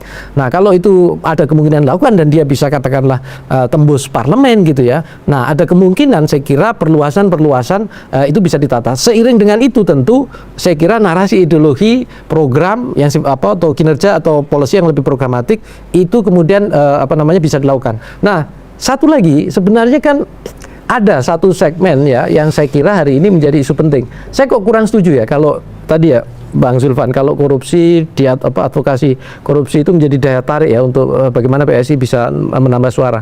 Bang Jayadi juga pernah melihat misalnya di banyak data survei korupsi itu kan isu masih isu elitis ya, belum masuk ke isu-isu yang ke bawah gitu. Nah, mungkin salah satunya yang sering kita temukan di data survei itu justru apa? Ekonomi dan lapangan kerja sesungguhnya. Dan hari ini itu sangat real di depan mata. Nah, kalau mungkin PSI punya terobosan gitu ya, saya katakan ya terobosan melalui berbagai mungkin itu salah satu celah juga. Mungkin korupsi itu masih konsumsi elit ya. Ya, konsumsi elit. Saya mau kasih contoh nih. Ya. Korupsi itu kan nggak harus korupsi Pertamina. Ya. Ya, tapi sebetulnya pemotongan misalnya anggaran-anggaran bantuan sosial yang ke bawah, bahkan makan Desa. bergizi gratis misalnya, MBG kan, desa. itu kan banyak yang nggak sampai dimakan oleh orang-orang yang memperoleh otoritas untuk mengelolanya. Misalnya Ronald Sinaga yang kemarin menjadi calon ketua umum dan kalah, tapi kan dia memperjuangkan misalnya ada yang namanya anggaran yang disediakan oleh negara untuk membantu anak-anak yang kurang mampu, untuk beli baju, beli sepatu, itu dipotong oleh guru-gurunya. Nah, kalau PSI bisa turun dan menunjukkan kepada publik bahwa ini kita perangi loh, dan ini real. Ada anak-anak yang akhirnya memperoleh anggaran tersebut, dana tersebut karena ada turun tangannya orang-orang politik. Oke, sedikit saya lanjut. Saya setuju Bang. Panjang-panjang lagi udah setengah jam. Tapi itu segmented. Nah, yang karena gini, partai kalau mau besar, saya kira semua bisa lihat ya. Salah satunya dia harus catch all di Indonesia ya. Artinya apa? Potensi pasar politik yang bisa dijangkau itu harus luas. Kalau hanya pada isu tertentu, saya kira itu akan terbatas. Ya bisa, tapi terbatas. Itu aja Bang Zulfan. Ya, terima kasih. Sebelum saya ditegur nanti. Enggak, kebablasan. Profesor kok ditegur itu lah. Bukan waktunya, bukan substansinya gitu loh. Jadi menarik sekali ya. Saya kira ya lebih mengerucut lagi apa yang disampaikan oleh sebenarnya melanjutkan apa yang disampaikan oleh Bung Jayadi, kemudian oleh Bung Ade. Ini kan coba dijelaskan oleh Prof Nyarwi ya tentang apa sih sebenarnya yang harus dilakukan ini ya oleh PSI. Setuju. Itu. Nah, ini kita ini sebenarnya kan 2 putaran untuk bicara. Tapi kalau sudah 1 orang setengah jam, ini satu putarannya udah habisin, nggak apa-apa. Nggak apa-apa ya? Nggak apa-apa. Ya, tapi nanti ada dialog-dialog lah, tukar-tukar pikiran kan? Bukan tukar pikiran, tukar-tukar tekanan juga nggak apa-apa. Nggak apa-apa Bang. Bang langsung tanya jawab aja. Jangan. Kan harus ngomong apa? Udah habis semua ini. Nggak ada banyak soal korupsi. Artinya Kayak gini, Anda setuju dengan tesisnya Jayadi? Mau ngadu nih. ya. Bang Ade ini masih kayak host Cokro TV ya. Ya artinya kan begitu. Kalau saya kan sebagai aktivis partai, mungkin cara lihatnya nanti berbeda. Apa yang menentukan partai itu menang, itu berbeda. Tapi saya tidak mau memberikan masukan dulu kepada Adi, biar dia ngomong dulu. Saya mau pendek-pendek saja Bang, karena sebenarnya sudah komprehensif ya dari data-data statistik dan akademikly sudah dijelaskan secara baik dengan Kang Jayadi. Tentu Bang Ade Armando tugasnya memang membantah data itu karena untuk membangun optimisme, karena kan saat ini sedang membangun euforia bagaimana rebranding PSI itu bukan PSI yang 2 kali pemilu tidak lolos ke parlemen, tapi targetnya minimal 2029 itu bangkit, lolos minimal, dan kemudian ini yang kemudian memberikan asupan baru ke PSI. Nah, kalau Prof Nyarwi ini kan ya 50-50 sebenarnya. Orang Madura menyebut 50-50 itu 70-30. Yang 70 yang mana di? Yang 70 ke Bang Jayadi, 30-nya ke sini. Dan saya nggak keberatan. Ya nggak apa-apa, nggak harus diangkat berat ataupun ringan. Tapi saya ingin komentar begini. PSI itu kembali menjadi relevan dan punya momentum karena secara explicitly ini sudah dikesankan sebagai partainya Jokowi. Jadi Bang Ade Armando harus saya katakan, sorry to say, kenapa orang kembali agak sedikit bersemangat untuk bicara tentang PSI itu karena dalam konteks ini kongres PSI rasa Jokowi. Iya. Kongresnya di Solo, pembukaannya juga pakai fasilitasnya Pak Jokowi. Iya. Kemudian termasuk logo baru yang ada gajah di bawahnya itu ada tulisan Partai Super TBK itu sangat Jokowi, Iya. dan seterusnya dan seterusnya. Dan pemenang calon ketua umum PSI yang kedua kali yang menang juga adalah Mas Kaisang. Jadi ini yang kemudian orang melihat seakan-akan PSI ini bukan hanya soal Kaisang, ini bukan soal gajah yang menjadi logo baru, tapi ada persoalan Jokowi yang dinilai akan all outs, akan kerja keras bagaimana membuat partai ini besar, lolos di parlemen dan akan kompetitif di 2034. Kan itu yang kemudian membuat orang merasa tertantang untuk menelisik. Apakah ketika Jokowi secara eksplisit akan bekerja keras untuk PSI, itu akan berbuah manis ataupun tidak? Karena fakta-fakta politik seperti yang disampaikan oleh Bang Jayadi sama Prof. Nyarwi, ini kan agak rumit sebenarnya kalau untuk melihat bagaimana pergeseran dan segmentasi pemilih dari pemilu ke pemilu, terutama pemilu pasca reformasi hingga saat ini, Bang. Tidak terlampau banyak yang sebenarnya ceruk pemilih yang sebenarnya bisa diekspos ya oleh kawan-kawan PSI untuk relatif bisa untuk menjadi partai yang lebih besar di masa-masa yang akan datang. Itu kan fakta-fakta sejarah yang tidak bisa kita lupakan. Itulah yang kemudian membuat ketika Jokowi sekalipun per hari ini belum menyatakan apakah akan menjadi Dewan Pembina ataupun tidak, tapi komitmennya untuk kerja keras untuk PSI itu kan dibaca oleh publik dalam konteks adalah untuk menguji sebenarnya Jokowi itu seberapa sakti dan seberapa hebat setelah tak lagi jadi presiden dan setelah tak lagi menjadi kader PDIP. Betul, tidak ada yang membantah Jokowi itu adalah mungkin satu-satunya orang yang tidak pernah kalah dalam pemilu. Pilkada Solo menang, Pilkada Jakarta menang, dan Presiden 2020 menang, iya. Tapi tentu tidak bisa ada yang berani mengklaim apakah kemenangan ini hanya sebatas success story, the one and only yang bisa dimonopoli oleh kesaktian Jokowi. Karena kawan-kawan PDIP tentu akan mengklaim juga ini tentu tidak terlepas dari mesin politik yang mereka bangun. Dari Jokowi yang bukan siapa-siapa, dari yang zero kemudian menjadi hero. Jadi ini semacam kolaborasi politik antara mesin partai yang cukup solid, partainya wong cilik namanya PDIP, kemudian ada mastermind, tokoh penting yang juga diintonasikan sebagai figur yang relatif pro rakyat Jokowi. Maka setiap pertarungan politik yang dilalui itu menang. Kan ini yang sebenarnya ingin diuji ketika Jokowi mengatakan akan all out dan total untuk membuat partai ini besar dan hebat. Nah, ini yang kemudian muncul analisa-analisa dan tafsir. Nah, sebenarnya kalau kita mau jujur, waktu 2024 sebenarnya publik juga tahu bahwa PSI itu sebenarnya secara perlahan sudah terkonfirmasi dengan Pak Jokowi. Pecah kongsi secara politik kan sebenarnya sudah tergambar, Bang. Ketika misalnya Jokowi lebih memberikan dukungan politik kepada Prabowo dan Gibran. Jadi dulu orang yang merasa Jokowi masih menjadi PDIP waktu Pilpres itu sudah wassalam, Bang. Itu sudah sangat terpetakan. Orang-orang tak lagi abu-abu mana yang harus ke PDIP dan kemana yang harus ke Jokowi memilih dalam konteks Pilpres saat itu. Itulah yang kemudian ketika ada begitu banyak billboard, baliho dan banner, dan bahkan di kampung saya yang dulu tidak pernah ada PSI, kemarin ada PSI, Bang. Ada Pak Jokowi dan Pak Kaisang. PSI adalah Jokowi, partai Jokowi adalah PSI. Itu jangan dikira tidak ada yang tahu, banyak sekali. Dan bahkan mengalahkan baliho-baliho dan banner yang dimiliki oleh partai-partai yang langganan lolos ke parlemen. Kampung saya di ujung Berung, Bang. Artinya apa? Yang ingin saya katakan adalah sebenarnya publik sebenarnya sudah terkonfirmasi secara perlahan bahwa secara gestur politik Jokowi itu ke PSI di 2024. Cuman memang ada kesan untuk urusan PSI, Jokowi itu agak sedikit menahan diri. Tidak terlampau show off seperti yang kemarin dipidatokan waktu di Kongres Solo. Beda dengan Pilpres. Kalau Pilpres kan sangat kelihatan sekali kira-kira kemana pilihan politik Jokowi di 2024. Itu yang pertama, Bang. Jadi uji kesaktian Jokowi akan dibaca oleh publik tentu dalam konteks plus administrasinya. Apakah Jokowi itu tetap sakti, Bang? Setelah tak lagi bersama dengan PDIP dan setelah lagi tak lagi jadi presiden. Kata Bang Jayadi, kesaktian Jokowi itu 2024 sudah di puncak loh. Tapi itu tidak terkonfirmasi misalnya PSI itu lolos ke parlemen. Nah, itu yang mestinya dijawab nanti oleh kerja-kerja politik oleh kawan-kawan PSI. Itu yang pertama. Nah, yang kedua, kan yang kita bicarakan sebenarnya adalah PSI lolos di parlemen 2029. Kalau mau jujur kan situ. Kalau bicara Pilpres agak gelap gulita, Bang. Harus diakui, Bang. Gelap gulita dalam arti misalnya, ya belum ada figur yang relatif kompetitif. Apalagi yang maju di 2009 adalah Prabowo Subianto. Kalau saya sih selalu mengatakan, kalau Prabowo maju kembali di 2029, merem saja ini kan menang, Pak. Kan ada kecenderungan Presiden petahana itu. Sorry, kenapa Anda bilang gelap? Apa? Ya nggak punya jagoan, kecuali mendukung Siapa? Prabowo. Siapa? PSI. Oh pasti kita dukung Prabowo. Ya maksudnya lah. itu, artinya apa? Kalau untuk pilpres nggak perlu capek-capek, jagoan itu sudah ada. Yang perlu dibicarakan oleh PSI di 2029 itu adalah soal legislatif.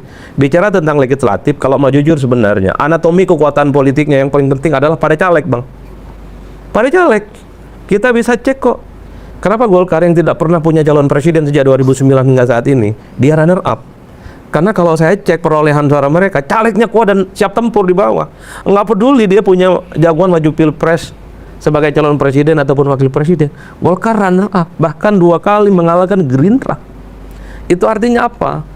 Ya, Golkar ini tidak terlampau pusing siapa yang jadi ketua umum partai, siapa yang diusung jadi presiden wakil presiden. Yang penting rekrutmen, basis konstituen, dan caleg-caleg yang diusung untuk bertanding di caleg DPR RI itu kuat dan melampaui batas elektoral yang 4% tadi itu. Dan itulah yang kemudian dibuktikan. Dan ternyata kalau kita hitung rata-rata secara umum, Bang, caleg-caleg Golkar itu adalah satu ya, mantan-mantan aktivis Cipayung. Banyak di situ aktivis HMI itu. Ada juga sebagian PMI ya. Itu nggak bisa dibantah. Yang kedua dari kalangan pengusaha, itu nggak bisa dibantah. Pengusaha, dan yang ketiga adalah keluarga besar mereka adalah rata-rata kalau nggak gubernur, bupati, dan juga anggota dewan. Nah ini yang perlu diperhitungkan juga nih. Yang kayak gini sangat mengantarkan bagaimana Golkar itu establish dan kuat dan sesolid-solidnya, melampaui beberapa pileg, nggak punya jagoan di pilpres tapi dia kuat sebagai partai secara signifikan. Bahkan di 2024 yang kemarin kan sama-sama 16% sama PDIP, beda 0,0 sekian persen saja. Kursinya beda ya dia. Iya, kursinya aja konversi menjadi kursi beda. Artinya apa? Kalau PSI memang berpikir bagaimana di 2029 itu lolos, cari caleg yang relatif kompetitif, ya minimal seperti Bang Ade Armando di Jaksel lolos, tapi PSI-nya nggak lolos. Suaranya hangus. Nah, tapi kalau saya membaca, Bang, kenapa PSI ini agak sedikit gagal lolos ke parlemen? Selain misalnya nggak punya basis sosial, tidak punya figur dan ketokohan yang paling penting, kira-kira begitu, saya membaca PSI itu memang personality calegnya lebih menonjol dari partainya. Misalnya waktu Samara nyalek sama Grace, itu suara Grace sama Samara lebih tinggi ketimbang suara PSI. Oh iya. Itu artinya apa? Justru yang dilihat dari PSI itu adalah caleg-caleg personal, bukan identifikasi dia sebagai kader PSI. Bahkan bisa dicek suara Abang Ade Armando, lebih kuat suara partainya atau suara Bang Ade? Lebih suara Bang Ade, karena sering di podcast, hampir setiap hari di TV, dan hampir setiap saat menghiasi dunia maya. Jangan satu lagi dong, ganteng juga. Iya, kalau itu nggak bisa dibantah. Kalau itu nggak bisa dibantah.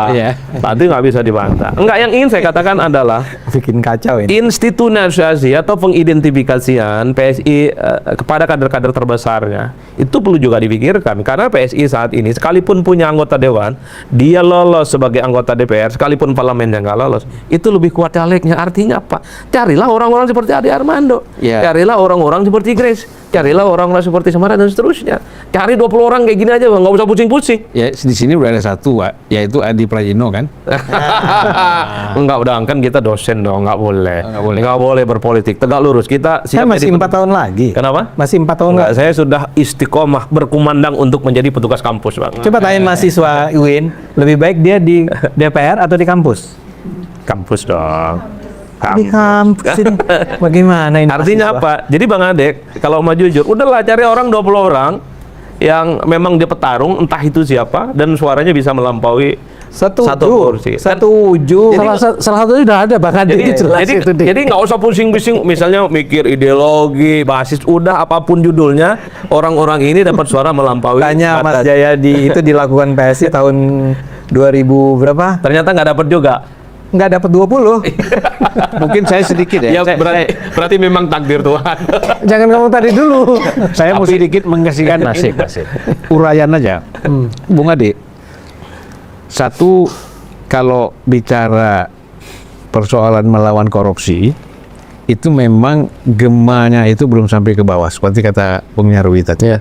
Ya, karena pengertian kita korupsi ini kan bukan hanya sekedar penyimpangan-penyimpangan dana yang kecil-kecil di daerah, tapi yang triliunan ini sekarang ini sudah hampir 1.000 triliun ya. Nah, itu memang tidak dihiraukan. Mereka lebih menghiraukan tadi soal bagaimana kerja, bagaimana makan, kan gitu. Ekonomi, Bang. Ekonomi. Ya, itu oleh karena itu mengapa perampasan aset ini sampai sekarang belum diputuskan oleh DPR? Nah, ini sama aja buat kerangkeng untuk diri sendiri. Ya kan? Kenapa? Loh ya kan anggota DPR ini merasa nanti wah ini undang-undang perampasan aset ini bisa kena kita sendiri. Iya kan? Oleh karena itu sampai sekarang belum disahkan. Itu salah satunya menurut saya. Saya udah boleh komentari nggak? Belum. Oh, belum. Jangan komentar dulu. Saya dari tadi nggak ngomong. Iya. Saya kasih. Saya kan tanya, boleh nggak saya komentar? Kalau nggak boleh nggak apa-apa. Panas juga. Jadi maksud saya, ya sekali kita jadi basur. Mamang lihat bang, jontekannya bang. Ya, ini catatan dari pembicaraan tadi kayak ada yang ngirim. Jadi melawan korupsi ini memang tidak mudah Ngeri-ngeri sedap. situasi sekarang karena begini, saya udah bilang ini PSI menjelang pemilu jangan bicara undang-undang perampasan aset. Karena kepala-kepala daerah ini semuanya kan banyak yang terlibat. Ada yang sudah dipanggil, ada yang masih berjalan, ada yang belum ketahuan. Nah, ini semua kan anti ini dengan perampasan aset ini. Dan mereka itu yang menentukan menang atau tidaknya satu partai di daerah. Kita tahulah, ya, peran kepala daerah itu penting sekali karena tinggal instruksi ke bawah, camat, lurah ini mana yang dipilih, siapa yang dipilih itu sudah pasti itu. Ya kan, kita kan pernah di partai, ya. Nah, caleg misalnya, ada juga caleg yang nggak pernah datang ke dapilnya terpilih. Karena apa? Kebetulan bupatinya dari partai dia. Udahlah tidur aja, nggak usah pernah datang. Nanti kita yang nentukan kok. Nah jadi ini yang membuat partai Bung Jayadi, tesis Bung Jayadi itu ada benarnya. Tetapi kadang-kadang saya kan merasakan sendiri bahwa partai-partai yang sudah lolos parlemen ini mereka punya saksi dan perangkat-perangkat di KPU, gitu loh. Dan itu kuat sekali. Nah sehingga bisa bagi-bagi di antara partai itu. TPS mana, TPS mana, TPS mana. Dan money politik itu luar biasa. Iya. Nah PSI mungkin terlalu idealis, tidak mau bermain money politik. Sementara sekarang nggak ada pemilu ini yang jujur. Pasti money politik itu pasti ada. Tekan menekan kepada pejabat-pejabat itu ada misalnya. Nah makanya anggota-anggota Komisi 3 di DPR itu gampang terpilih. Ya kan? Gitu. Dan ini udah bukan rahasia kita ini. Ya kan? Nah, jadi kalau tidak mengangkat isu itu, Nah, jadi maksud saya begini. Memang betul peran caleg ini penting. Tadi dicontohkan Nasdem ya.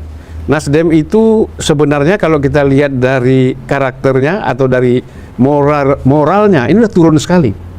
Sebelum pemilu 2 menteri kena korupsi besar. Ya, itu? Dan itu terekspos kemana-mana. Tapi begitu pemilu dia menang karena calegnya memang gitu loh. Nah, kedua, caleg-caleg potensial di dalam partai itu memang dibiayai oleh partai. Betul. Untuk mereka, misalnya dia nomor 1, apalagi ada singgungan dengan ketua umum, apakah keluarga, ya, adik, ponakan, anak, itu lebih disupport lagi, gitu. Nah jadi di samping caleg tadi perlu dana juga. Caleg bagus nggak ada uang, dia mau pakai apa? Ya kan? Mau datang ke masyarakat kan, masalahnya masyarakat ini kan ngadu ke kita nih, pesantrennya bolong, ya kan? Kayak di Aceh saya misal ada sekolah di situ gantian, pagi sampai siang murid, siang sampai sore kambing. Iya, pintu dikunci tapi papannya hancur semua. Itu persoalan-persoalan kita di daerah tuh, yang persoalan jembatan rusak lah ini. Tadi anggaran itu memang harus ada, nggak cukup caleg itu hebat gitu loh. Nah, soal relawan Jokowi, jadi relawan Jokowi ini juga sudah banyak yang punya partai, gitu loh.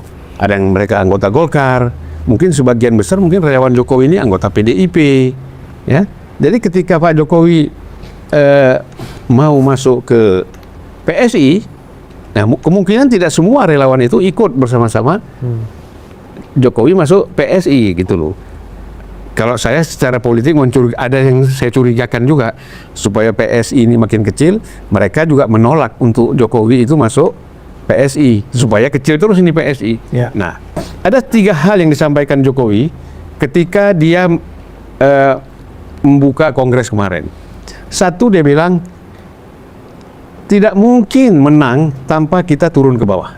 Itu komunikasi dengan rakyat, kan itu dia bilang. Komunikasi dengan rakyat itu penting. Itu yang saya lakukan. Bahkan kadang-kadang hanya yang tahu ajudan saya bagaimana saya masuk keluar kampung jam 1 malam. Itu deh, 1 pagi ya, dini hari. Ya. Kemudian yang kedua, tidak mungkin kita besar itu tanpa punya Bensin. organisasi yang kuat, yang rapi. Dari pusat sampai ranting misalnya. Betul. Dia sadar betul itu. Kemudian yang ketiga bensin, dalam anggaran dana lah di sini. Ini penting. Yang ketiga kita mesti punya sumber daya kader yang betul-betul hebat dan kuat. Yang bisa berkomunikasi dengan masyarakat. Ya. Nah, kalau itu punya jadi tidak hanya bersandar kepada popularitas atau figur Jokowi. Tidak bermain pada kemewahan Jokowi. Tapi bagaimana tadi yang organisasi, dana dan kader turun ke bawah, komunikasi dengan rakyat itu juga dilakukan gitu loh. Nah, itulah mungkin yang membuat optimisme. Ya. Kalau itu dilakukan, ini apa yang dilakukan oleh Bung Jayadi kemungkinan bisa. Ini kan yang dimaksud Bung Jayadi tadi lakukan terobosan kan. Kalau nggak dilakukan terobosan kan berat. Nah, jadi itu menurut saya memang diskusi ini sebenarnya PSI harus bayar mahal. Ya kan? Gitu loh. Bung Ade jangan pegang-pegang jenggot, ini serius loh. Serius, saya lagi berpikir Dananya dari mana? dananya dari mana. Iya, iya. Ya, itu masalah besar ya buat adik-adik ini. Ada kalau boleh nambah sedikit. Ada Bentar dulu, sebelum Bung Jayadi nambah, kita minta dulu nih adik-adik ini ada yang mau bicara nggak? Oke. Yang tadi bilang mau nanya siapa? Siapa? Nah, kamu ya. Kamu memang saya udah mikir dari tadi. Dari segi kacamata kamu pasti nanya. Bisa nebak. Hah? Bisa nebak. Bisa nebak. Silakan namanya, fakultas dan universitasnya, dosennya siapa? Saya nggak pasti cuaca. Coba ngomong. Nggak ada. Oh iya. Nggak jalan, Mike. Enggak. Coba. Ya. Ya. Baik, bismillahirrahmanirrahim. Perkenalkan, nama saya Ivan, saya dari FISIP UIN Jakarta. Mungkin pertanyaan ini saya tujukan untuk dosen saya Pak Adi Prayitno. Ya. Jadi kan Pak Jokowi kan sempat berbicara dalam Kongres PSI bahwa beliau akan mendukung penuh PSI, itu kan. Nah, pertanyaannya, apabila nanti Pak Jokowi bergabung dengan PSI, akan memecah suara pemilih-pemilih nasionalis yang sebelumnya loyal kepada PDIP. Bagaimana analisisnya, Bapak? Itu saja, terima kasih. Itu pertanyaan ke semua narsum itu, Bang. Iya. Tapi tadi secara khusus kan ke jadi Adit mungkin kalau mau jawab pun sedikit aja yang panjang kan nanti dijawab. Di akhirnya camin merah. Saya minamin pendek aja udah. Iya. Ya. Yang lain dulu yang Bang pertanyaan. Enggak, pertanyaannya buat Adi kan. Anda dulu dong, gitu loh. Iya dong. Setuju apa enggak dengan pendapatnya? Oh, gitu ya. Di sini Ya kemarin kan sudah terbukti setelah Jokowi hengkang dari PDIP, suara PDIP kan turun 2,9%. Itu kan mengkonfirmasi setelah Jokowi tidak berkampanye, tidak mendukung PDIP dalam banyak hal, memang merugikan bagi PDIP. Meski harus diakui, PDIP tetap menjadi partai pemenang pileg. Jadi PDIP memang suaranya turun, tapi PDIP ini mungkin pertama kali dalam sejarah pasca pemilu menjadi partai politik yang selalu menang di pileg berturut-turut sekalipun pilpresnya kalah. Jadi kalau kau tanya apakah Jokowi kalau serius berkampanye untuk PSI, apakah akan menggurus suara PDIP atau tidak di 2029? Ya tentu kerja politiklah yang akan menjadi pertaruhan politik segala-galanya. Karena untuk meyakinkan pemilih itu tidak mungkin hanya jualan jargon, hanya jualan figur, tapi yang paling penting adalah menjaga bagaimana basis-basis yang dimiliki oleh setiap partai itu tidak terganggu oleh basis partai yang lain. Misalnya teman-teman ini tinggal di Ciputat kan, kalau ada satu partai yang kampanye di Ciputat dalam hari ini misalnya, besoknya itu akan ada ribuan kader-kader partai yang lain akan juga menyerang, berkampanye dan meyakinkan dengan cara mereka. Kasih sembako, kasih logistik, kasih slogan, kasih politik anti dinasti, kasih politik anti uang, politik anti mahar sama. Artinya apa? Pertarungan politik itu yang paling menentukan apakah seberapa kuat mesin partai yang nantinya dimiliki oleh PSI yang ini tegak lurusnya ke Pak Jokowi dengan mesin politik yang dimiliki oleh PDIP. Karena begitu banyak sebenarnya kalkulasi-kalkulasi politik yang dimiliki oleh semua caleg, semua petarung-petarung di bawah itu hampir meleset karena suaranya itu tidak dijaga hingga akhir. Ya. Ada seorang senior sudah 6 periode jadi anggota dewan, tapi hampir di 2024 kemarin itu nggak lolos ke parlemen dan hanya mendapatkan suara terakhir dari yang diperebutkan dari satu dapil. Dan Partai apa tuh? kenapa? Itu partai besar. Karenanya apa? Karena persaingan yang semakin terbuka dan semakin brutal. Bahkan partai politik yang dulunya itu tidak diprediksi akan mendapatkan, misalnya ya, 1 kursi itu dapat 1 batu. Gara-gara misalnya efek apa yang terjadi pada koalisinya antitesis itu loh Bang, koalisinya Anies dan Muhaimin. Jadi PKB di satu dapil tidak pernah dapat di daerah tertentu seperti Banten, seperti Jawa Barat, Tiba-tiba dapat. karena efek bergabung itu bergabung dan mengancam partai-partai yang besar. Yang membuat mereka establish dan kuat kuncinya cuma satu, dia menjaga betul bagaimana suara calegnya itu hingga datang ke TPS dan kemudian diangkakan kira-kira berapa yang akan mereka pilih. Itu pada level taktis ya. Tapi secara prinsip bagi saya, kalau bicara tentang basis suara, ini pasti yang dibicarakan lebih kepada pileg ya, bukan pilpres. Ya jaga kandang itu jauh lebih penting. Nah per hari ini ada kandang-kandang yang dimiliki oleh partai. Misalnya Jawa Tengah disebut sebagai kandangnya Banteng. Kalau untuk pileg ya, meski pilkadanya jebol kemarin kan, Bali masih kandangnya Banteng, kan kira-kira begitu. Jawa Timur kembali ke PKB. Jawa Barat kemarin yang menang siapa ya? Gerindra dan seterusnya. Nah PSI tinggal milih nih, kandang siapa yang harus diserang kan? Kalau nyerang PDIP di Jawa Tengah, Bali dan di tempat lain ya tentu harus kerja keras. Karena sepertinya Banteng ini akan merasa terancam tentu saja setelah melihat PSI berganti logo dengan gajah ini. Ya. Jadi pertarungan politiknya itu di bawah. Satu lagi, siapa yang mau bicara? Ya, silakan dari UI ya.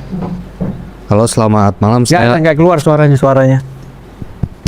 Nah, oke. Coba. Oke, selamat malam. Saya Kasya Ilman dari Visip UI. Saya mau bertanya ke Bang Ade. Maknanya sama dosen-dosen. Pak Ade, kan banyak orang ngeliat tuh PSI sangat loyal, bahkan mengagung-agungkan Jokowi gitu ya. Padahal dulu waktu 2019 tuh PSI cukup banyak mengkritik Pak Jokowi gitu. Nah, menurut Bapak bagaimana Bapak Prabowo kali. Kenapa? Jokowi. Jokowi atau Prabowo? Prabowo. waktu 2019 ya. Nah, menurut Bang Ade nih, gimana Bang Ade menghadapi persepsi ini dan sejauh mana PSI bisa tetap menjaga independensinya tanpa terjebak pada kultus individu? Terima kasih. Langsung aja kan. Iya, saya justru melihat itu sebagai salah satu poin positif dari PSI. Jadi bahkan ketika PSI itu mendukung Jokowi, ya PSI masih mengkritik di sana sini walaupun tidak sekeras terhadap kandidat lain ya, misalnya terhadap Prabowo. Nah tapi ke depan ini saya ingin katakan begini, kecintaan PSI terhadap Jokowi itu memang Anda pakai istilah tadi kultus individu ya. Saya mungkin merasa tidak terlalu nyaman dengan istilah itu, tapi saya akan katakan PSI itu memang loyal, cinta banget sama Jokowi. PSI itu melihat Jokowi itu sebagai orang yang menyelamatkan Indonesia, kira-kira gitulah ya. Apa yang dia lakukan, program-program yang dia jalankan tidak sempurna 100% ya, tapi ada begitu banyak yang bermanfaat buat masyarakat luas. Nah, PSI itu menganggap Jokowi itu memang sehebat itu, seperti barangkali PDIP melihat Bung Karno. Ya. Buat PDIP, coba Anda berani-berani kritik Bung Karno di depan PDIP. Mereka kalau perlu apalah ya, mati-matian membela Bung Karno. PSI kurang lebih begitu terhadap Jokowi. Dan memang Jokowi inilah yang misalnya saja, Anda tahu kan sekarang bahwa PSI untuk pertama kali di Indonesia untuk pertama kalinya ada sebuah partai yang ketua umumnya dipilih oleh anggotanya secara langsung. Itu baru PSI. Itu yang disebut sebagai Super TBK itu antara lain. Ya, saya anggota PSI itu berhak milih ketua umum saya. Di partai lain itu tidak pernah ada, tidak pernah dilakukan. Yang milih adalah para elitnya. Elit memilih. Bahkan ada partai dalam kongres memilih 5 orang, kongresnya berhari-hari, ujungnya milih 5 orang ini yang menentukan ketua umum. Oh ya, yang disebut majelis tinggi. Untuk apa kita kongres? Ya itu. Jadi memang yang saya bilang memang politik Indonesia ya seburuk itu, sebusuk itu, ya. Nah sekarang PSI melakukan terobosan. Kita nggak mau lagi lah dengan cara-cara yang elitis semacam itu. Rakyat itu artinya anggota partai lah yang memilih siapa yang jadi ketua umum. Tapi saya tanya sama Anda, tahu nggak siapa ide itu datangnya dari mana? Pak Jokowi. Pak Jokowi lah yang memulai mengungkapkan, karena barangkali dia udah capek ngelihat politik Indonesia yang sedemikian elitis tadi. Dia bilang Super TBK deh, milih langsung Dia tidak bicara PSI pada saat itu pertama kali itu dilontarkan, tapi kemudian gagasan itu langsung digrab oleh PSI dan kita terapkan di PSI. Ya, jadi sedemikian pentingnya buat kami PSI. Yang gajah, logo gajahnya PSI kalau Anda tahu sekarang ya dihina-hina sebagai gajah itu nggak punya ijazah. Ya. itu kan dipakai buat ngeledek Pak Jokowi.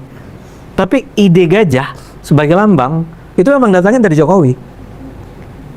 Saya sekedar ingin mengatakan kalau kami, Anda bilang sebagai, Anda tuh terlalu mengkultus individukan Jokowi, fine. Kami nggak malu sama sekali menganggap Jokowi sebagai idola kami. Ini sama aja dengan cara pandang kami mengenai Jokowi itu mungkin lebih baik, tapi kurang lebih sama dengan bagaimana Partai Gerindra melihat Prabowo, PDIP melihat Megawati, siapa lagi? Demokrat melihat SBY, Nasdem melihat Surya Paloh. Memang begitu. Tapi ketika dilihat memang beda semua kecuali Surya Paloh karena ada Breok. Ya, jadi oke, saya mudah-mudahan itu menjawab ya. Tapi kami di PSI memang sedemikian cinta pada Jokowi, sekarang pada Mas Kaisang, dan juga kepada Prabowo kan. Kemarin itu Bang Zul ini melihat langsung di acara kongres itu ketika Prabowo masuk, itu teriakan-teriakan hidup Prabowo, Prabowo Gibran, jadi lagunya gimana? Hidup Prabowo Gibran gitu ya. 2 periode. Yelnya tuh hidup Prabowo Gibran 2 periode. Jadi jadi proposalnya 2 periode. Proposalnya 2029-2034 itu tetap Prabowo Gibran. Segitunya tuh, dan itu karena ya kita melihat gimana Prabowo sama Jokowi itu sangat dekat. Gitu ya. Oke, kita lanjut ke kita waktu memang nggak banyak lagi ya. 1 menit aja saya mau nambah. Cuma 1 menit ya. Nggak apa-apa 2 menit. 2 menit. Sudah. Oke. Ya. Tambahan nih. Berarti margin of error-nya 100% itu. Kan 1 menit ditambah. Iya. Persis yang disampaikan Bang Ade dan kritik dari siapa adik dari UI namanya? Namanya siapa kamu? Iya, jadi itu persepsi publik juga saya itu tidak ada kebaruan di PSI. Apa yang mau ditawarkan sebagai hal yang baru? Berpolitik bergantung pada tokoh, berpolitik bergantung kepada terah, berpolitik bergantung kepada keluarga politik. Itu kan business as usual in our politics. Ya kan? Apa kebaruannya? Nggak ada. Anti korupsi. Partai sebelum udah banyak yang begitu. Ya. Yang paling baru soal itu awalnya adalah PKS. Ya kan? Bersih dan peduli. Bersih itu kan anti korupsi, peduli. Maka PKS naik. Ya kan? Tapi begitu isu itu dipakai lagi oleh partai lain termasuk PSI, alah, paling kayak itu katanya gitu kan? Misalnya. Ketangkap lagi. Iya. Jadi kalau kebaruan-kebaruan itu nggak ada di PSI dan persepsi masyarakat sekarang PSI nggak baru. PSI tetap aja bergantung pada tokoh kan? Tergantung kepada terah, dan itu diucapkan dengan jelas. Saya cuma menjelaskan. Enggak, maksud saya gini, bagaimana kami itu melihat Jokowi, ya. Iya, dan memang suara kami itu sangat ditentukan oleh kehadiran Jokowi, dan kami tidak merasa malu terhadap itu semua. betul. Nah, tapi kalau Anda tanyakan apa gagasan baru yang akan dilontarkan, saya sih katakan pada Bang Zul nggak setuju nih. Tapi saya rasa memang PSI harus menjadi istilahnya tuh game changer di politik Indonesia. Iya. Misalnya saja gini. Saya nggak setuju apa sih? Ya nanti dulu. Yang gantian. Anda harus tahu ya, salah satu persoalan Indonesia itu adalah pemilihan yang tadi diceritakan oleh Mas Adi segala macam itu karena dipengaruhi oleh money politics. Ya. Orang tuh memilih karena dibayar. Ya. Saya tuh sumpah di sini bilang, saya tidak pernah membayar orang untuk memilih saya. Paling-paling jualan apa murah, minyak murah gitu, itu ada. Tapi kalau bayar orang, nggak boleh saya lakukan. Dan itu karena saya beragama, ya. Tapi kalau kita bisa nih, kita semua nih, nggak cuma PSI, Anda semua mengatakan say no to money politics, dan Anda ajarkan kepada masyarakat di bawah, jangan pernah mau dibayar. Sekarang udah 200.000 bro, Iya. 200.000 per orang. Wani Pironya itu untuk memilih seorang anggota DPR. Yang tadi dikatakan kan, DPR tuh jauh lebih rumit. Ya, terus saya cuma bilang gini, kenapa saya nggak bayar juga antara lain, orang lain bisa bayar 200.000, saya mentok-mentok 50 kan, itu aja udah bangkrut. Jadi buat apa saya bayar 50.000? Tapi kalau ada sebuah partai atau banyak partai yang mengatakan stop, saya tuh merasa kalau PSI kalah karena objektif, sama-sama nggak bayar, ngadu terus kalah, I am okay with that. Masalahnya kita nggak bayar, orang lain bayar. Kita kalah. Nah, kita punya waktu selama 4 tahun, Mas Jayadi, sampai 2029 untuk mengajarkan masyarakat untuk bilang, enggak, kita nggak mau terima. Anda terbukti tidak sabar sejak 2019 ke 2020, cuma 5 tahun nggak sabar. Ya Tapi kan, kan saya langsung bergantung pada tokoh. Nah, saya itu Itu bukan contohnya. anggota PSI dulu. Iya, iya, maksudnya Anda tuh maksudnya PSI. Oh. Gitu. Jadi PSI itu persepsi orang kepada PSI sama aja sama partai lain. Jadi kalau mau menjadi partai baru, 2 kali tugasnya. Tapi Satu, begini. merebranding, habis itu meyakinkan masyarakat. Ya. Itu Bung nggak mudah. Jayadi, menurut saya begini, Partai Demokrat tanpa SBY itu ambruk, PDIP tanpa Mega itu kacau, Ya. Nasdem tanpa Surya Paloh juga saya kira susah untuk mendapatkan kursi sebanyak ini. Begitu juga Gerindra. Oleh karena itu saya sendiri mengatakan bahwa ini terus terang saya dialog sama Pak Jokowi soal ini 1 jam. Saya bilang, Pak, Demokrat ini SBY, ini Gerindra, semuanya partai-partai ini ada tokoh-tokohnya. Ini PSI nggak ada. Bahkan saya yang mengatakan bahwa alangkah bagusnya kalau Pak Jokowi itu memang ini bukan dari saya ya, tapi saya hanya menambahkan saja Ya. bahwa kalau Pak Jokowi itu langsung bisa menjadi ketua Dewan Pembina, gitu. Jadi ketokohan ini penting. Nah, sekarang kan begini Bung Jayadi, kenapa hanya PSI yang dipersoalkan? Partai-partai lain? Enggak, saya tidak mempersoalkan itu. Kalau PSI seperti itu, maka kemudian kita bicara mungkin nggak merubah peta politik kan itu. Maka maka pertanyaannya seperti kata Adi, seberapa sakti itu Jokowi sekarang kan gitu. Biasanya presiden yang sudah turun itu nggak sakti lagi biasanya. Dan itu sudah mulai ada tanda-tandanya. Artinya kalau itu yang menjadi senjata utama PSI, Ya, ini kan jadi persepsi tentang kesaktian. iya. Nah, saya tuh percaya Pak Jokowi itu sakti. Iya, dan kesaktiannya menurut data turun. Ya udah lagi nih. Semuanya nanti kan kita buktikan. Iya, iya. Ini kan semuanya persepsi, diskusi, pasti Kan ada tempo tahun lagi masalah. lah. Iya. 5 tahun kan? lagi. Sambil berjalan nanti kita lihat perkembangan PSI itu seperti apa. Ya. Hanya saya melihat begini, ya. Banyak sekali seperti partai-partai yang sudah berapa kali ikut pemilu tidak lolos. Itu kalau dia bikin kongres yang hadir 100 orang. Gitu loh. Kan saya mengalami tuh. Tetapi PSI ini bisa sampai 1.600 orang, masih lengkap dari pusat sampai ke ranting yang hadir. Ini menurut saya kans, ya kan? Ya. Ini peluang untuk partai ini masih bisa bertahan. Nah nanti tadi yang kata Bung Jayadi, bisa nggak buat terobosan, ya kan? Dengan figur ini, kemudian dengan basis sosial yang mana yang mau diambil sebagai satu kekuatan politik untuk memenangkan PSI di dapil-dapil tertentu. Iya. Karena kan begini, nggak usah kalau mau lolos di parlemen itu fokus saja ke 13 dapil, Ya. ya kan? 13 sampai 15. Perlu 24 kalau sekarang. Kalau 4% ya. Nah, berapa? Perlu 24. 24. Oke, 24% dari 87 ya. 4% dari 585. Dapilnya berapa? Dapilnya 84. 84. Kan ini bicara dapil. 84 dari 585 kan. Iya. Ya kan? Jadi kita kan fokus saja 24. Ya kan? Artinya 24 dapil lah, 1 dapil 1 orang. Ya. Fokus di situ aja. Iya. Untuk misalnya hanya sekedar lolos di parlemen. Kalau ada menang itu bonus. Iya. Nah, jadi itu. Nah, mungkin selama ini kita tidak terorganisir dengan fokus ini. Ya. Sehingga siram sana, siram sini, siram tapi Sembarangan nih. sembarangan, ya kan?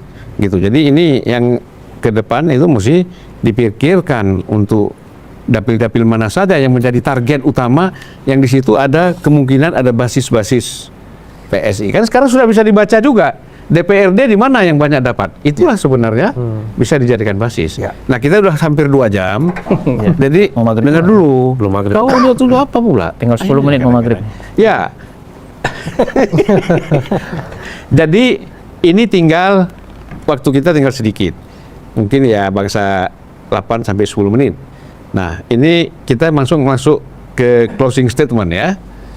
Dengan komentar sedikit, langsung kita masuk ke closing statement. Oke. Saya mulai dari profesor dulu.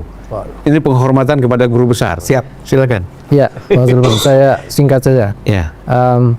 Pertama, seberapa jauh gitu ya, maksudnya Pak Jokowi bisa merubah peta politik nasional ke depannya, sampai hari ini saya kira belum sepenuhnya terlihat. Itu Pak, kalau pendapat saya.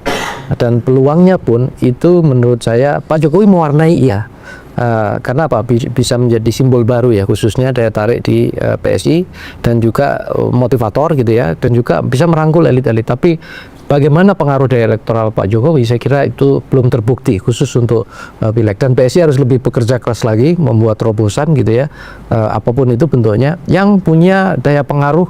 Ada 3 dimensi di sini. Yang pertama adalah ke pemilih, khususnya seberapa positioning PSI itu unik atau katakanlah punya tempat di benak pemilih ya, di berbagai segmen. Tentu saja itu nggak bisa 1-2 segmen saja. Terus yang kedua juga penataan keorganisasian gitu. Kita tidak hanya mengukur dari seberapa orang yang gemar Pak Jokowi atau suka Pak Jokowi datang ke Kongres saja, tapi orang-orang yang ada di dalam kepengurusan itu seberapa dia menjadi petarung politik. Bukan hanya dia punya sumber daya yang kuat atau dukungan yang kuat. Nah, yang ketiga juga leadership, kepemimpinan. Nah, selama ini kan belum terlihat sepenuhnya Bang Ade, Kaisang itu katakanlah ya sebagai simbol partai, brand partai, ideolog partai, atau punya pengaruh elektorat yang kuat, itu belum sepenuhnya terbangun ya. Sepertinya masih belajar dalam, bahkan sebagai ketua umum partai dalam komunikasi politiknya. Kemarin beberapa terlihat, saya lihat masih baca teks juga, dan itu saya kira sebagai ketua umum di PSI banyak orang pintar, saya percaya. Nah, itu tentu ada pola-pola yang harus dikembangkan dengan baik. Nah, yang terakhir itu adalah tentu pertarungan partai itu kan yang pertama tentu parlemen. Kalau mau bertarung dalam partai eksis ya, berpengaruh ke sistem politik, mas saya tentu punya space di parlemen, dan itu harus memenangkan parliamentary threshold minimal itu. Saya kira itu, Bang. Iya. Dari saya. Tadi apa kan katanya banyak orang-orang pintar di PSI, Ya. ya gitu kan? Ini kan bicara nasib juga. Bicara apa? Nasib. Oh, itu panjang Bang kalau ke sana. Enggak, ini ilustrasi aja. Silakan Bung Adi, closing statement dikit. Ya, saya kira PSI cuma butuh satu kok, kerja keras, kerja cerdas, dan kerja terukur untuk lolos ke parlemen. Karena apapun yang terjadi di 2029, PSI ini adalah wajah Jokowi. Udah itu aja. Kalau PSI lolos ke parlemen, pasti dianggap Jokowi sakti. Minimal lolos ke parlemen. Tapi kalau PSI nggak lolos ke parlemen, berarti itu tanda-tanda Jokowi tak lagi sakti. Setelah tak lagi jadi presiden, setelah tak lagi bersama dengan PDIP. Kan itu saja, Bang. Makanya saya bilang di awal, disclaimer, bahwa bicara PSI hari ini adalah bicara tentang bagaimana tangan dingin Jokowi. Saya kira di situ. Masih tangannya sekarang masih luka itu. Bung Ade, silakan Bung Ade. Ya, ya saya adalah orang yang memang sudah terlibat aktivis dalam politik sejak waktu yang cukup lama ya. Dan saya adalah orang yang sudah sangat muak melihat Indonesia, politik Indonesia, pemain-pemainnya kotor, gaya politiknya kotor, partai-partainya kotor, DPR-nya kotor. Saya merasa bahwa Kotor Bitor ya. enggak, jangan. Oh, jangan. Jangan dibawa-bawa lah Bitor itu. Saya ingin mengatakan bahwa ini harus kita ubah bersama ya, kawan-kawan semua. Ini kewajiban kita karena ini menyangkut nasib anak-anak saya, kalian sendiri ya. Harus ada sesuatu yang kita lakukan. Dan karena itu saya percaya harus ada yang menjadi game changer. Saya percaya PSI ada untuk menjadi game changer. Dan salah satu faktor yang penting untuk bisa menjadikan PSI sebagai game changer adalah hadirnya Pak Jokowi dan Mas Kaisang di dalam PSI ya. Saya percaya bahwa saya bukan tipe orang yang ambil jalan mudah atau aman. Saya tidak percaya pada gaya-gaya safety player. Enggak, emang harus dilawan kok. Koruptor tuh harus dilawan. Makanya saya berulang-ulang mengatakan koruptor.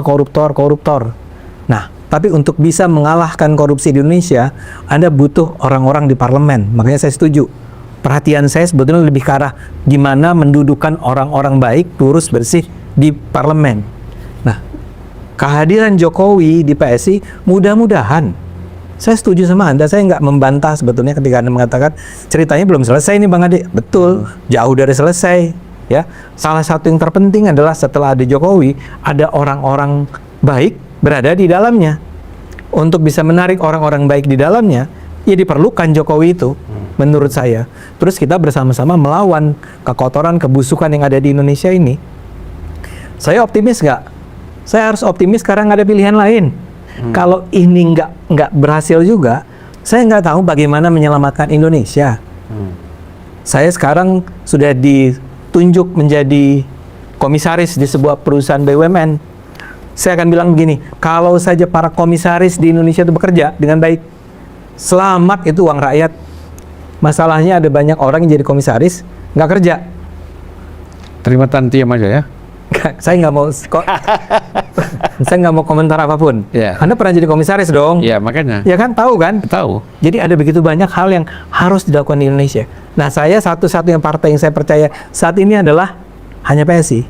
Ya, sohibnya barangkali Gerindra lah. Saya jadi komisaris, Bung Ade. Apa yang sudah diputuskan oleh Menteri PU atas nama Presiden Jokowi, itu saya berkeras untuk dibatalkan. Nah, Kita harus kerja gitu. Ya. Diberhentikan nggak apa-apa. nggak apa-apa. Nah, itu perjuangan lah. Tapi kan banyak orang di situ untuk cari makan kan susah. Cari kekayaan. Kalau Ya. cari makan masih nggak apa-apa. Cari kekayaan. Tapi kita kan nggak lagi ngomong komisaris ya. Ya. Kita ngomong PSI. Saya optimis dengan PSI. Tapi pesan-pesan Anda saya sampaikan ke PSI. Ini Pak Jayadi ini orang baik, baik sekali. Ya. Saya nggak pernah kenal Anda pribadi, tapi saya yakin Anda juga baik. Saya nggak kenal Anda pribadi, tapi saya percaya Anda baik. Anda ini adalah Karena kenal saya, jadi saya nggak baik ya. lupa saya sebut. Iya. Nggak, ini masukan yang penting buat didengar oleh PSI. Kami berharap loh sama PSI gitu kan, kira-kira.